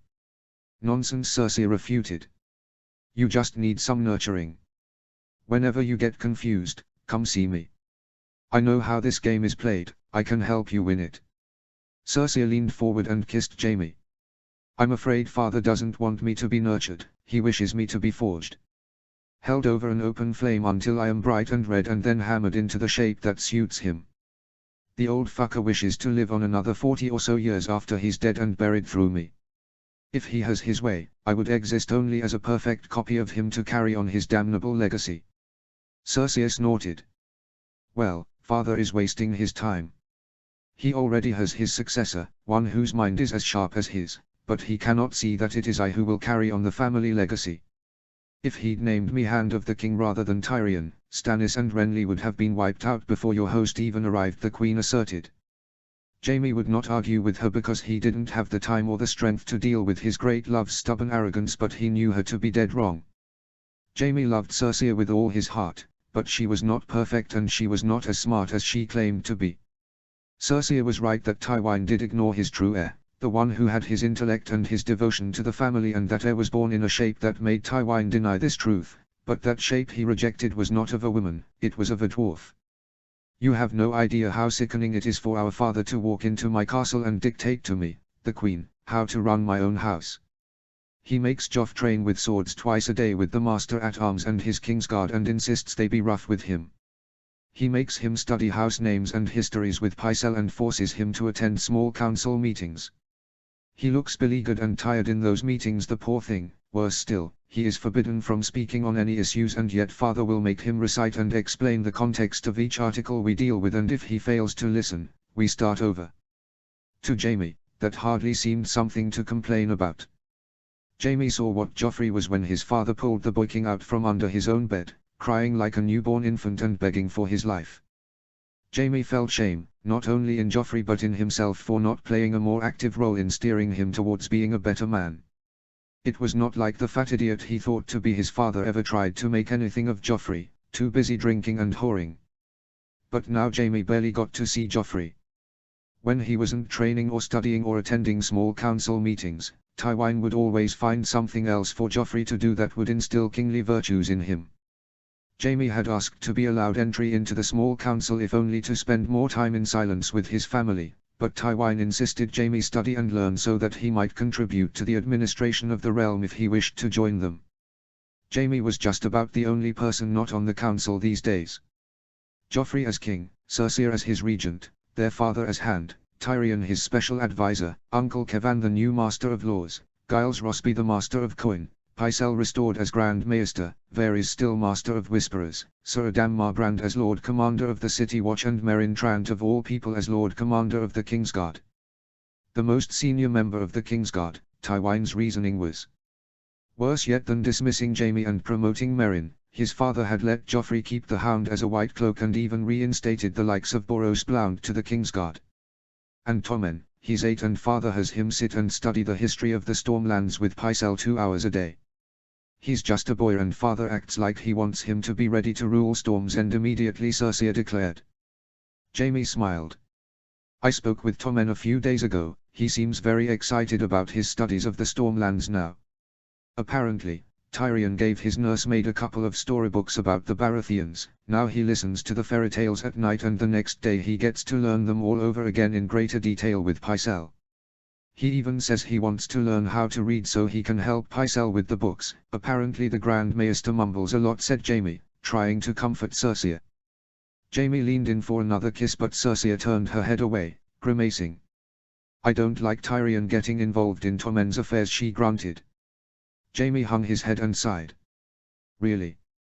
You're still going to be like this? Jaime huffed in fatigue. Yes, she replied immediately and sternly. Jaime rolled his eyes, For years and years he'd endured Cersei's constant resentment and aggression against their brother for meaningless reasons. Look at all that's happened since this fucking war began. He saved father at the Green Fork, he stabilized King's Landing, he got Tommen and Myrcella out of the city before the siege, and he protected you and Joffrey on the front lines. He almost died. What in seven hells else does he have to prove? And you're mad at him because he gave Tommen some books. As far as uncles go, he's leagues better than Stannis or Renly, who both want him dead. And in case you have already forgotten, Tyrion has been protecting us all these years as well, Jaime declared. On one of Jaime's first nights back in the Red Keep after the battle, Cersei came to Jaime and told him that Tyrion had revealed he knew about their relationship. Tyrion had confronted Cersei about the truth before Stannis had sent out his letters slandering them, and according to Tyrion's later testimony to Jaime, Cersei had slapped her thrice in that interaction. Cersei was frantic and worried that Tyrion would confirm the truth to their father, but Jaime assured her that Tyrion had known for many years and had always kept their confidence, giving him advice and counsel over the years. The revelation only made Cersei angrier because the only thing she hated more than seeing Tyrion as a threat was having to be grateful to him for something. Oh yes, Tyrion did this, Tyrion did that. Let's all gather around and kiss Tyrion's ass. Who should care that he murdered our mother? Cersei barked. Stop, just please stop. You can't still be stupid or mad enough to blame him for that. Since Tyrion was born, the first and most powerful reason for Cersei's hatred of their brother was their mother's death. I can and I do, she asserted. He didn't decide to kill her. He was an infant, he was born, that's it. Grandmother died within a month of Uncle Gerion's birth, no one blamed him for her death. If you want to blame someone, blame father for putting Tyrion's seed in her, or better yet, blame mother for carrying Tyrion to term and call it suicide, Jaime snapped. Cersei's eyes flared and her hand came flying across to slap Jaime's face, but he blocked it with his forearm. Cersei and Jaime locked eyes for a moment of intensity before leaning in and kissing before pulling away and realizing they were still in the midst of an argument. Jaime shook his head and stood up off the bed. I have to go, Jaime declared, not able to delay any longer. His secret meeting with Tyrion was scheduled and he could spend no more time on Cersei. As Jaime went towards the false wall in his chamber that led to the secret passages through Maegor's, he scooped Cersei's emerald green dress off the floor and tossed it to the bed. The queen glowered at Jaime as though he had just insulted her.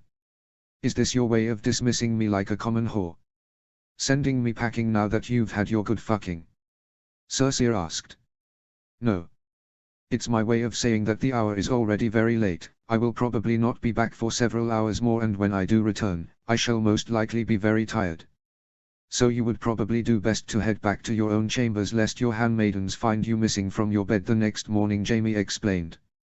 With that, Jaime pushed the false wall open and exited his chamber, leaving behind Cersei to get dressed and leave at her own leisure. Jaime had been using the secret entrances a lot since returning to the Red Keep, to keep gossiping and prying eyes away from his late-night training with Sir Ilyn, his rendezvous with Cersei, or his scheming with Tyrion. In the past, Tyrion had been meeting Jaime for their schemes in the Godswood or in the corridors of the secret passages, sometimes even in the Red Keep's wine cellars when Tyrion was thirsty. But in this instance, Tyrion left a small letter in Jaime's chamber asking him to meet in a particular cellar in the lower levels of the keep to discuss the Stark girl, and gave him strict instructions not to speak about it beforehand. Jaime did not question it and assumed it was something very sensitive, so he burned the letter and waited for the time of the meeting. 2 lit torches hung in a pair of wall-mounted iron sconces, one for Cersei to make her way back to her chamber and one for Jaime to get to his meeting with Tyrion. Jaime pulled the torch from the iron grip and made his way through the black stone halls. It was lucky that Maegor kept directions carved into the walls to lead Jaime through the hidden passages, but unfortunately for Jaime, they were inscribed in High Valyrian. During Aeryst's reign, Jaime just followed the Mad King through the passages wherever he went, always knowing where to go, but when Robert was king and Jaime first started using the passages to meet with Cersei, he borrowed some books from Pycelle's library, translated and memorized all the directions he came across, which was a grueling and annoying chore. Tyrion was surprised when Jaime first told him about the secret passages in Maegor's Holdfast, as he had been misled by Varys, who told him that King Maegor wanted no rats in his own walls and made no tunnels through the Holdfast. But in truth, Either Varys was not aware of all the secrets Aerys possessed or he was keeping them to himself to manipulate Tyrion. It was true, the tunnels in the Holdfast were more secretive than the rest and one needed to use false walls within the tunnels to get from the Holdfast network to the main chain of passages across the keep. Jaime made his way through the Holdfast network and then passed into the main network and went down deeper through the keep until he came to the cellar where he and Tyrion were to meet. The cellar was wide and spacious, with a tall ceiling, completely dark save for Jaime's torch. As Jaime entered deeper into the chamber, the torchlight illuminated the image of a great black dragon skull. Jaime held the torch out further, giving more light to the skull and allowing him to see it better. As Jaime studied the shape and size of the skull, he quickly identified the skull to be of the dragon Eryx. During the Mad King's reign, Eryx and all the other skulls decorated the throne room, and Jaime would follow behind as Aerys took his little son Viserys down the rows and would give him a treat if he was able to name all the skulls. As Jaime made his way through the cellar, little Viserys' voice haunted Jaime as he passed and recognized each skull. Moondancer, Tessarion, and Seasmoke. On a small barrel were a pair of cobweb-wrapped skulls of the last two dragon hatchlings that once graced twin pedestal at the base of the throne, no bigger than dog skulls. As Jaime got deeper into the chamber, he passed by the bigger skulls. Sunfi the Golden, Syrax, Meleys the Red Queen, Caraxes the Blood Wyrm, Silverwing and Meraxes whose skull bore a crack down her eye from where a Dornish scorpion bolt struck her. The largest skulls were furthest at the back. The four that came with Balerion from Old Valyria and died during the Century of Blood, Isovius, Gisca, Arconii and Valrion. The three biggest skulls belonged to Vermitha the Bronze Fury, Vigor the Queen of all Dragons, and the largest of the 19 skulls, Balerion the Black Dread, whose flaming breath forged the Iron Throne. During the Targaryen dynasty, Balerion's skull was suspended in the air behind the throne by black iron chains with his jaw held open and a chandelier hoisted behind it to give the illusion of Balerion's flaming breath glowing from within, ready to breathe fire on the throne once again. "Do you two need a moment alone?" a voice asked from behind. Jaime turned around and saw his brother Tyrion, holding a torch in one hand and draped in a black cloak over his fine red and gold clothing. The scar on Tyrion's face was healing rather nicely, leaving a somewhat clean diagonal line dividing his mismatched eye colors. "Just catching up. We haven't seen much of each other since the Targaryens died," Jaime joked as he glanced over at Balerion's skull. Tyrion joined Jaime and looked with awe at the might of Balerion's skull.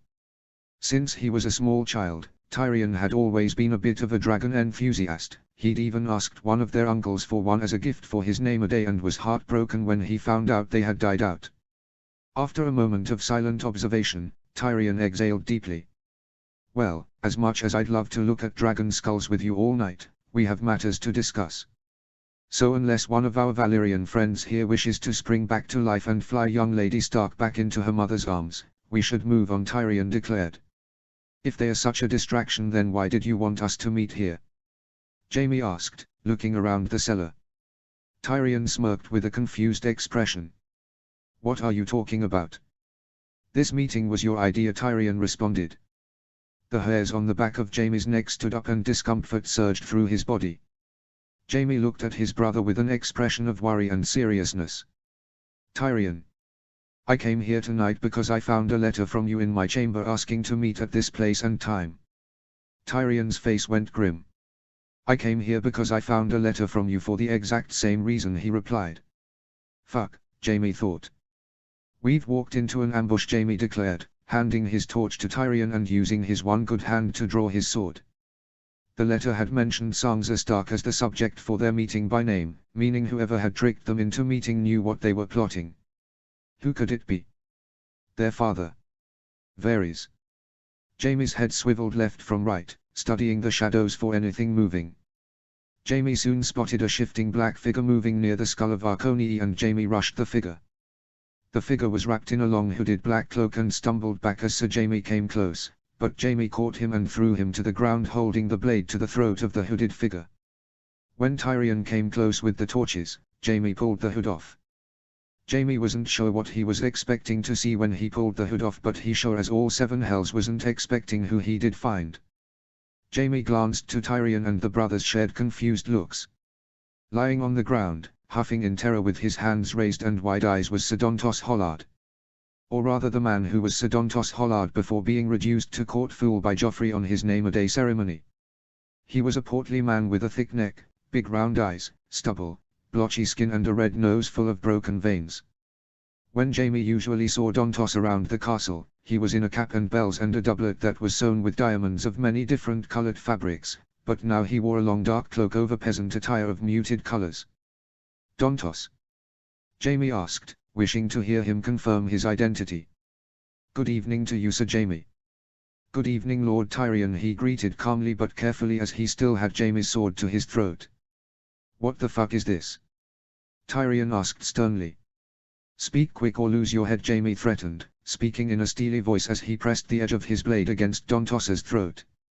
"I come on behalf of my master who wishes to aid you in your plot to free Lady Sansa," Dontos explained quickly. Jaime and Tyrion exchanged glances of concern, but neither relented their threatening postures to Sir Dontos, with Jaime continuing to hold his blade in place. "What master do you serve, Hollard?" Tyrion asked. Dontos smirked. "Lord Baelish. He has received your wish to correspond and is now ready to communicate, my lord," Dontos explained. Jaime's heart skipped a beat as he looked once again at his brother. "What does he mean, your wish to correspond?" Tyrion glanced back and forth between the two.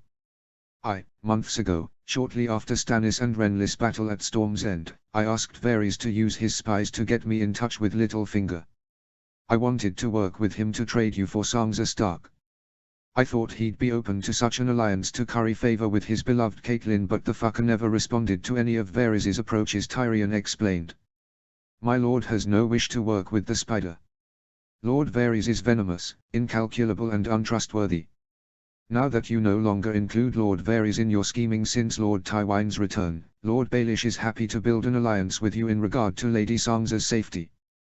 Jaime was not yet satisfied with Dontos's answers. "And how, pray tell, does Littlefinger even know about our plans to free Lady Sansa?" Jaime asked bitterly. "Lord Varys is not the only one with eyes and ears in this castle, and you are not the only one who listens at walls in the secret passages of the cruel king's making. I am but one of many who watches and listens for Lord Baelish. I can guarantee you, whenever you two, your father, your sister, Lord Varys, Pycelle or any other in the keep thinks themselves to be alone, one of us is close by listening and unseen.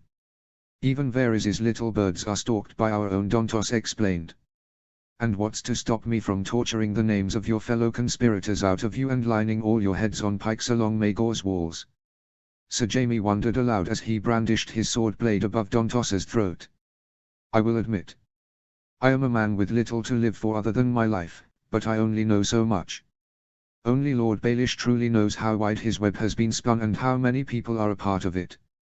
I can give you 5 names, but many of them are kept loyal to Baelish with more than just money. Lord Baelish has leverage on most of his spies, things they will die trying to protect. Kill me and you gain nothing. Work with me to free Lady Sansa and I will take as many of my co-conspirators with her and escort her back to Riverrun. Ridding you of at least a handful of my master's spies," Dontos explained. Jaime and Tyrion exchanged looks and reluctant nods, and Jaime eventually stood up and sheathed his sword. Dontos scrambled to his feet. "So what is your master's plan?" Tyrion asked. Dontos smiled. "Robb Stark has returned to the Riverlands from your homelands in the west. He rides for Riverrun to attend his grand's funeral. My master surmises that after Lord Hoster's funeral, he will march on eastward towards King's Landing. If he pursues such actions, my master will make the arrangements to have Lady Sansa smuggled to safety. If you two are required to play a part, I will meet you here and deliver you instructions. In the meantime, my master advises you to work on an escape route from the city or push into Stannis or Renly's territories. The combined northern force will most likely not be strong enough for you to hold out against if this city is besieged once again," Dontos explained. Now Jaime was properly confused. "Why would Baelish want us warned about the Starks' impending attack on King's Landing?" the Kingslayer asked. "He'd prefer you and your army survived the attack and found refuge somewhere else," Dontos explained. "Why?" Tyrion asked. "To lengthen the war. When you lot are all dead, King Robb won't have much more to fight for, will he? If the North takes King's Landing, that will boil Renly and Stannis and they'll attack the Starks, and if you lot manage to escape, Stark will still want to kill you. The longer the war, the more chaos. The more chaos, the higher my master can rise, Dontos explained. Good night, my lords, Dontos said with a bow before leaving. Jaime and Tyrion did not stop him, only brooded in the cellar of dragon skulls as he disappeared into the dark. Do you think he's gone? Jaime asked softly. I don't think it matters. That fucker Baelish clearly has ways of staying well informed no matter where we go, Tyrion replied. We're not really going to go along with this, are we? Asked Jaime, feeling frustrated. Tyrion shrugged.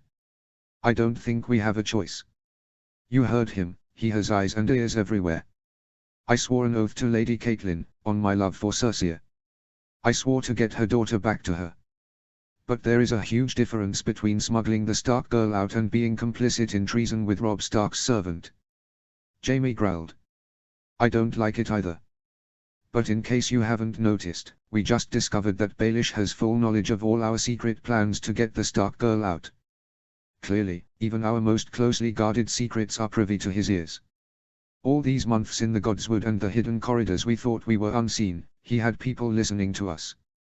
Then we should get eyes on Dontos and smoke out Baelish as spies ourselves, Jaime suggested. Tyrion looked to his brother as though he had just said something stupid. Oh, brilliant plan, brother. We get spies of our own to spy on Littlefinger's spies and hope that Varys' spies and Littlefinger's spies don't notice them. It's better than doing nothing.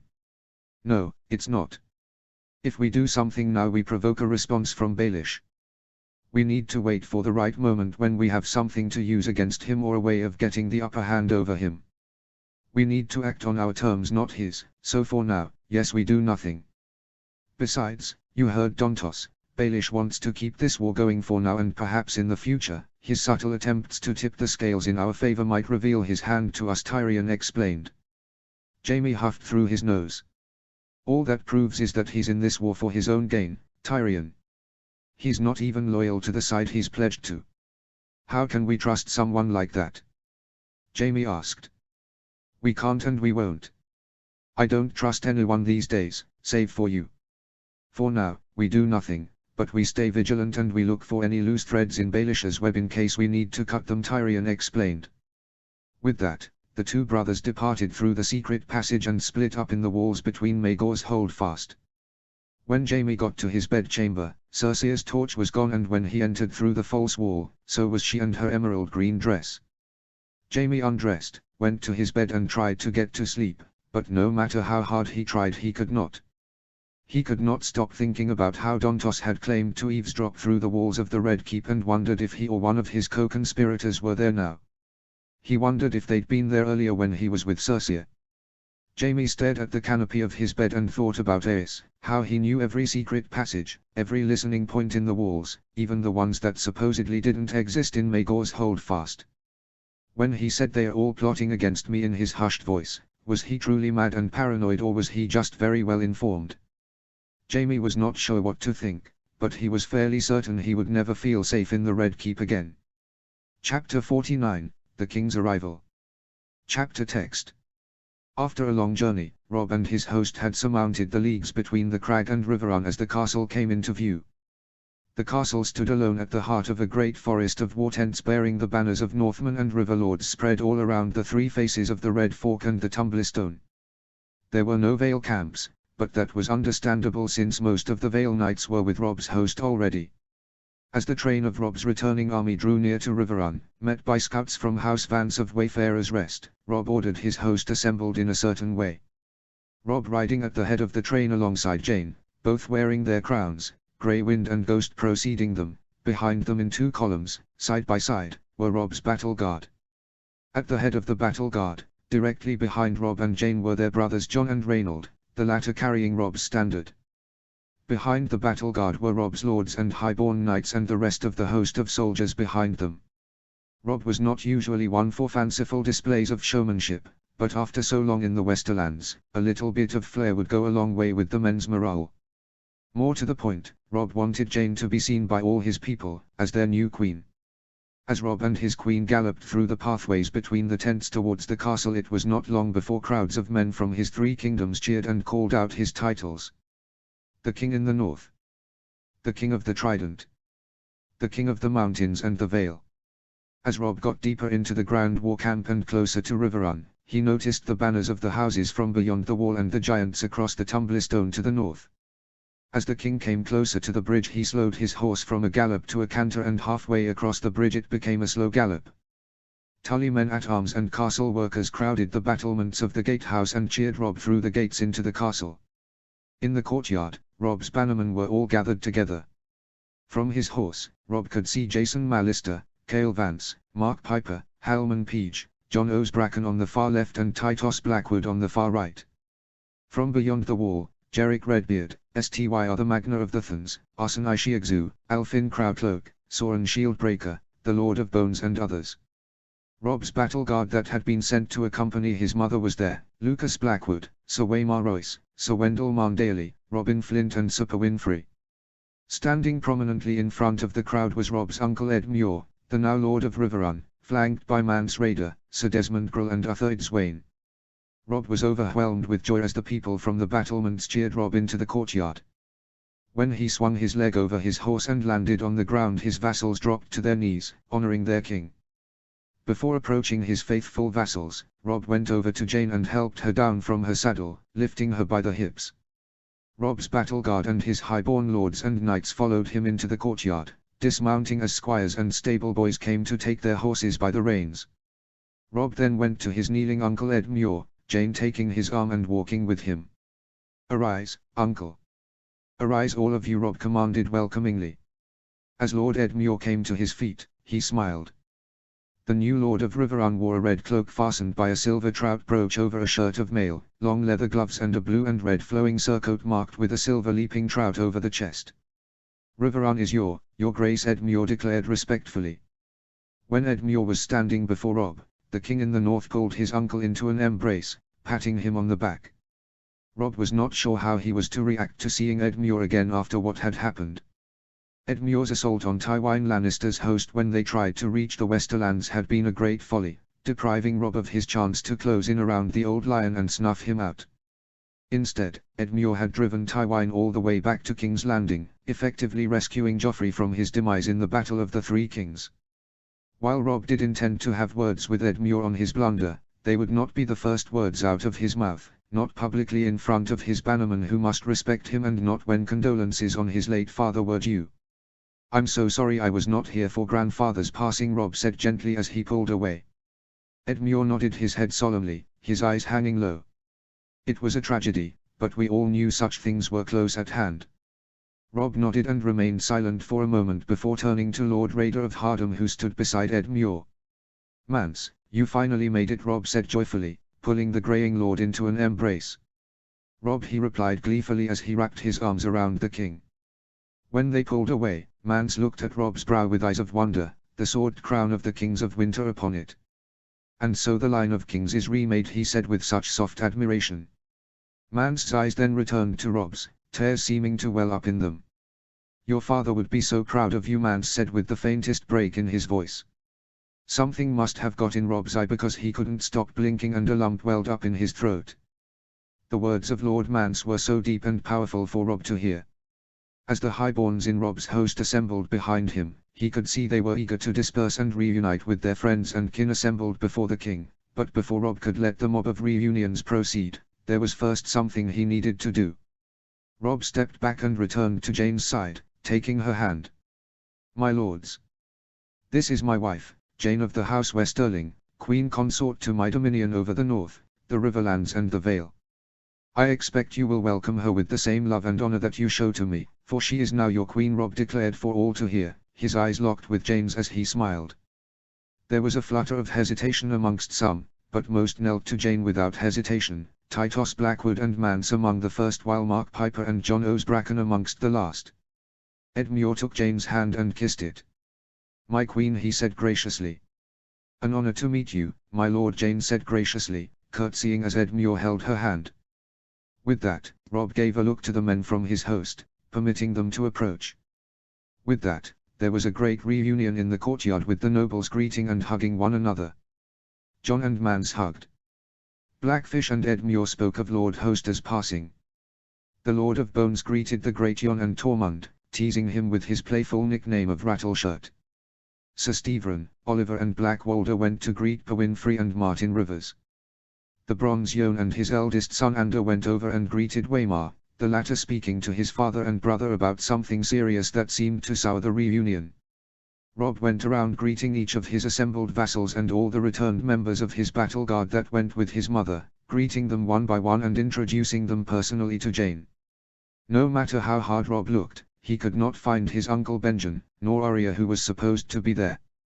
Eventually, Robb went to Edmure and asked about their whereabouts, with Lord Edmure telling him that Benjen and Arya waited for him in the Godswood, wishing to greet him personally and privately, away from a crowd of onlookers. Robb then took Jane, collected Jon and the Blackfish and followed Edmure to the Godswood away from the crowd with Grey Wind and Ghost following them. "You're actually not the first to arrive," Robb Edmure stated with a smile on his face as he led them through the castle. "Yesterday, a small force of riders arrived with great gifts and greater tidings." "What tidings?" Robb inquired. "It's a surprise," Edmure insisted, glancing back with a smile as he led them on. Robb looked back, exchanging concerned looks with Jane, Jon and Sir Brynden. Nevertheless, Robb continued to follow Edmure through the castle until they finally reached the Godswood. What Robb saw astounded him. Sitting under the wirewood tree was Benjen, holding hands with a fair raven-haired woman in a pale blue dress, close in age to him. Nearby was another woman in a blue dress with chestnut hair, a pretty young girl. But the sight that Robb could not believe was the young girl who rested against the sleeping direwolf, almost the age Sansa had been when Robb had last seen her, but her face was undoubtedly Arya's and the wolf was clearly Nymeria. Lastly, something Robb did not expect to see at all but was more than happy to behold. A young man with black hair, now sporting a small beard, thicker than the ones Robb and Jon had grown and clad in a long golden cloak with a black fur pelt over its shoulders. Theon. Robb was too overwhelmed, too petrified with happiness, confusion and joy to even move or speak no matter how much he wanted to. It was the wolves that gave them away. Nymeria awoke and raised her head, prompting Arya to sit up straight and look to her wolf. Ghost and Grey Wind then bounded past Robb and went to meet Nymeria, the three wolves jumping around, sniffing one another and nuzzling their heads. Through the skin changer bond, Robb could feel Grey Wind's joy, his happiness, and how much he loved and missed his sister. When the others in the Godswood saw the three direwolves together, their eyes turned to the entrance where Edmure, Robb, Jon, Jane and the Blackfish stood. "Look who finally showed up." Theon greeted joyfully, standing to his feet and spreading out his arms. Arya's eyes widened, she scrambled to her feet and charged towards them. Robb and Jon raced forward, dropping to their knees in front of her as she collided with them, wrapping each of her arms around them and the three held each other tight, laughing and crying. "Look at you," Robb said smiling as he pulled away, his eyes still welling up with tears and uncontrollable laughter still escaping him. Robb was now glad that his family wished to have the reunion in the privacy of the Godswood, for it would not do for him to become an emotional mess in front of his lords and knights. "I can't believe it's really you," Jon said, equally overwhelmed with emotion. Even Arya was crying and laughing, tears running down her cheeks. "Robb, you're a king," Arya said through tearful laughter as she looked at Robb's crown. They all had so many things to say to one another but were laughing and crying too much to say them properly. Grey Wind, Ghost and Nymeria then came and joined them, liking their tears and nuzzling their heads into them. "What, no hug for me?" the cocky voice of Theon asked. Robb looked up and saw the Greyjoy standing over them smiling with his arms spread out. Robb stood to his feet and grappled Theon into a hug, holding him tight and lovingly. "My brother," he said softly, his words causing Theon to tighten his grip on Robb. "What are you doing here?" Robb asked, stepping back and looking to Theon, his hands resting on his shoulders. "I rode hard with my company for Riverrun after Moat Cailin was reclaimed. All Ironborn invaders in the north have been driven out. My uncle Aeron has been captured. Asher was driven out and back to the Iron Islands and Victorian was slain at Moat Cailin. I took the liberty of re-garrisoning the defenses with a force twice the size of our original defenses. 400 men, mostly archers under the command of Horace Penumbra. Lord Howland's Crannog men along with men from House Flint and House Stout now hold a small fleet of seized iron-borne longships in the Fever River for you. The moat and the north are yours once again, your grace, Theon explained triumphantly. Robb smiled and looked at Jon, equally gleeful and amazed as Robb. The north will never forget this, Theon. Nor will we, Robb declared. Not bad, Greyjoy, Jon complimented. That's Lord Ironbreaker to you, Snow, Theon teased with a smile. Jon smirked and went over to Theon, embracing him and patting him on the back. The two had always had a playful rivalry, but beneath it all they were still as much brothers to one another as they were to the rest of the Starks. Uncle Benjen, Robb greeted as he came over to greet them, and the two hugged. I hear you two have been causing a bit of trouble in the West, Benjen declared, pulling away from Robb and hugging Jon next. Just the usual amount, Robb declared. The young dark-haired woman who had been sitting with Benjen came close and he took her hand, smiling to her. His smile was one Robb knew well. It was the same smile Robb had for Jane and Jon had for Talisa. Robb. Jon. This is the Honourable Lady Tyta Free, my betrothed, he stated, looking at her with wonder and love. Your Grace, she greeted with the gentle bow of her head. A pleasure, my lady, Robb replied kindly.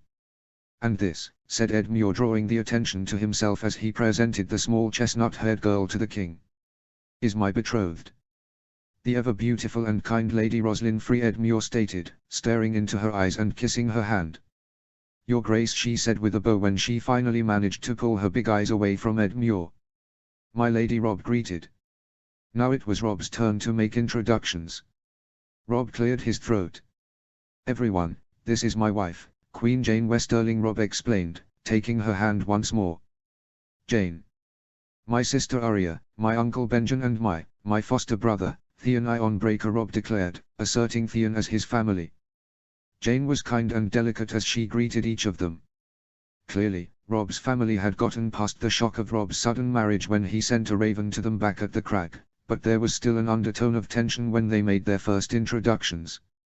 Arya took a quick liking to her when Jane made the effort of introducing herself to Nymeria and speaking of how big and strong she was like her brothers, Grey Wind and Ghost.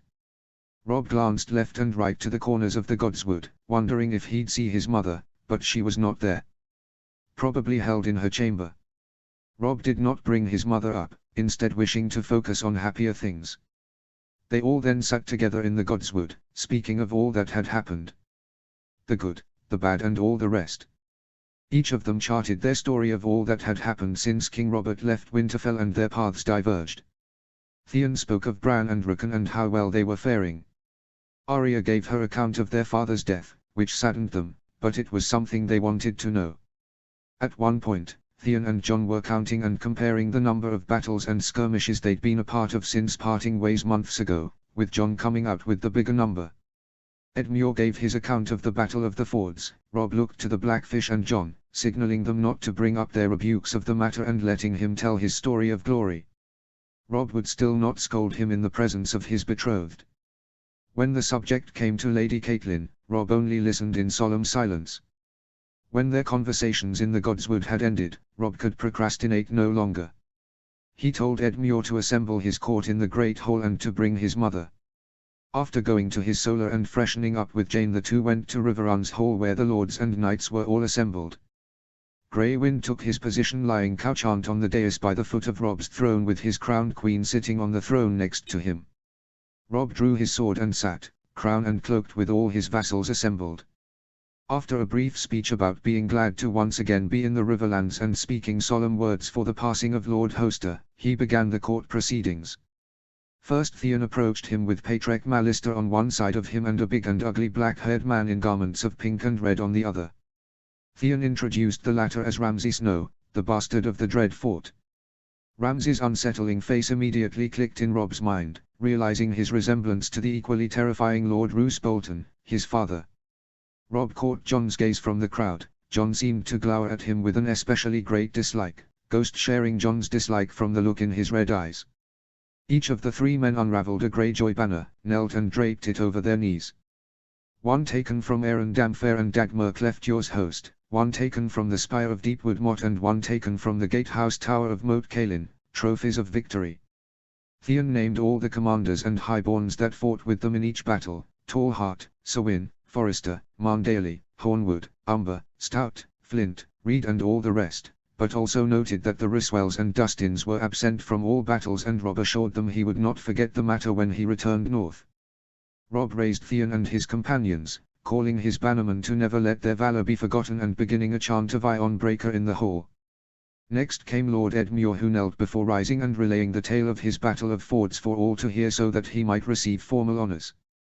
Once again, in front of his lords and knights, he could not rebuke his uncle's actions yet, so once more he said sweet words of praise and glory for all to hear.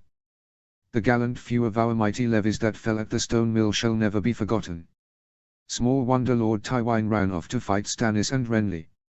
He'd had his fill of Northmen, Valiman and Rivermen alike. Robb's words brought laughter and approving shouts, but Robb then raised his hand, bringing the whole to silence. Make no mistake, though. The Lannisters will march again, and there will be other battles to win before the kingdom is secure. The great Jon roared out, King in the north, and thrust a mailed fist into the air. The River Lords answered with a shout of King of the Trident, and the Vale Knights added King of the Mountains and the Vale. The whole grew thunderous with pounding fists and stamping feet. The crowd's voices subsided as Uther Edswain banged his staff on the floor and Robb spotted his mother approaching. The Lady of Winterfell was dressed in a black gown of mourning for her father as she was led forward, deeper into the hall. Robb noted Arya standing beside Jon, seeming to shrink behind her brother, and Nymeria as Catelyn came close, seeming perhaps ashamed of what her mother had done. Robb went quiet and stern, his grip on the hilt of his sword tightening as his mother came closer. As Lady Catelyn came forward, the Blackfish broke out from the crowd and embraced his niece, paying no heed to what others might think of him. They spoke too soft and quietly for Robb to hear, but he assumed they were speaking words of mourning in regards to Lord Hoster.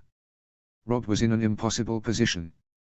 He wanted to hug his mother, for he had not seen her in so long, he wanted to shout at her for her act of treason, he wanted to defend his marriage to Jane, which she would surely disapprove of, and he wanted to comfort her in her grief for her father's passing. Instead, all Robb could do was sit in silence until he worked up the courage to speak. Mother, he greeted sternly.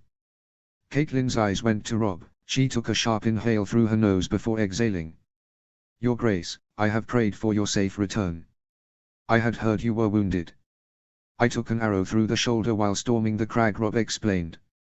It's healed well, though. I had the best of care. Robb reached across and held Jane's hand, smiling at her.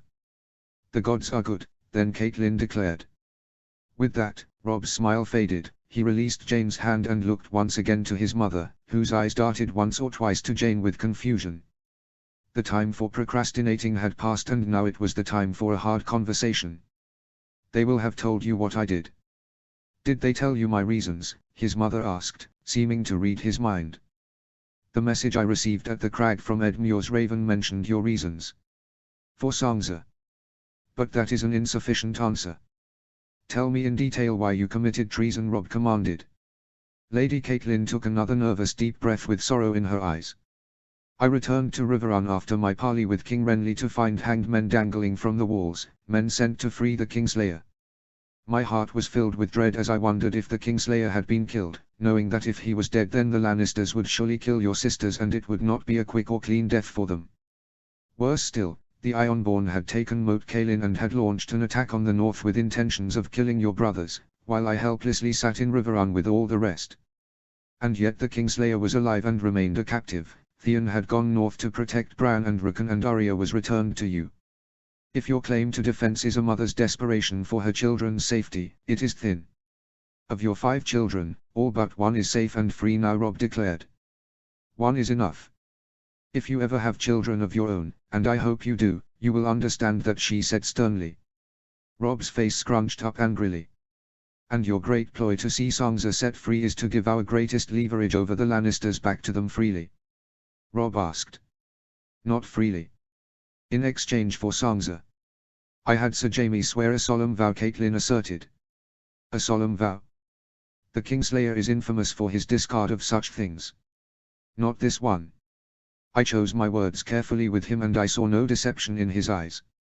This vow is upon something he will not betray, something he values more than his own life. I made him swear upon his love for the Queen that he will set Sansa free. He may have no loyalty to gods, kings, sacred orders or justice, but he is loyal to her.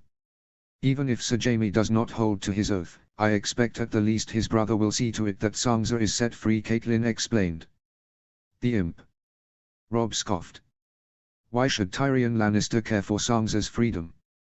A year ago you took him prisoner and dragged him to the Eyrie to face justice for Jon Arryn's murder and the attempt on Bran's life. Because when he was my captive I learned of his character and I do not believe him to be an evil man. We now know he was not behind the death of Jon Arryn or either of the attempts on your brother. He may be our enemy but he is not wicked, though his tongue certainly is. In his ploy to free his brother, he returned your father's bones to us.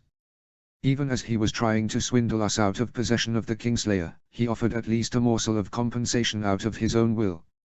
If you do not believe me, then I urge you to ask Lord Snow. He travelled with Lannister to the Wall and back, he surely knows his character, Catelyn suggested.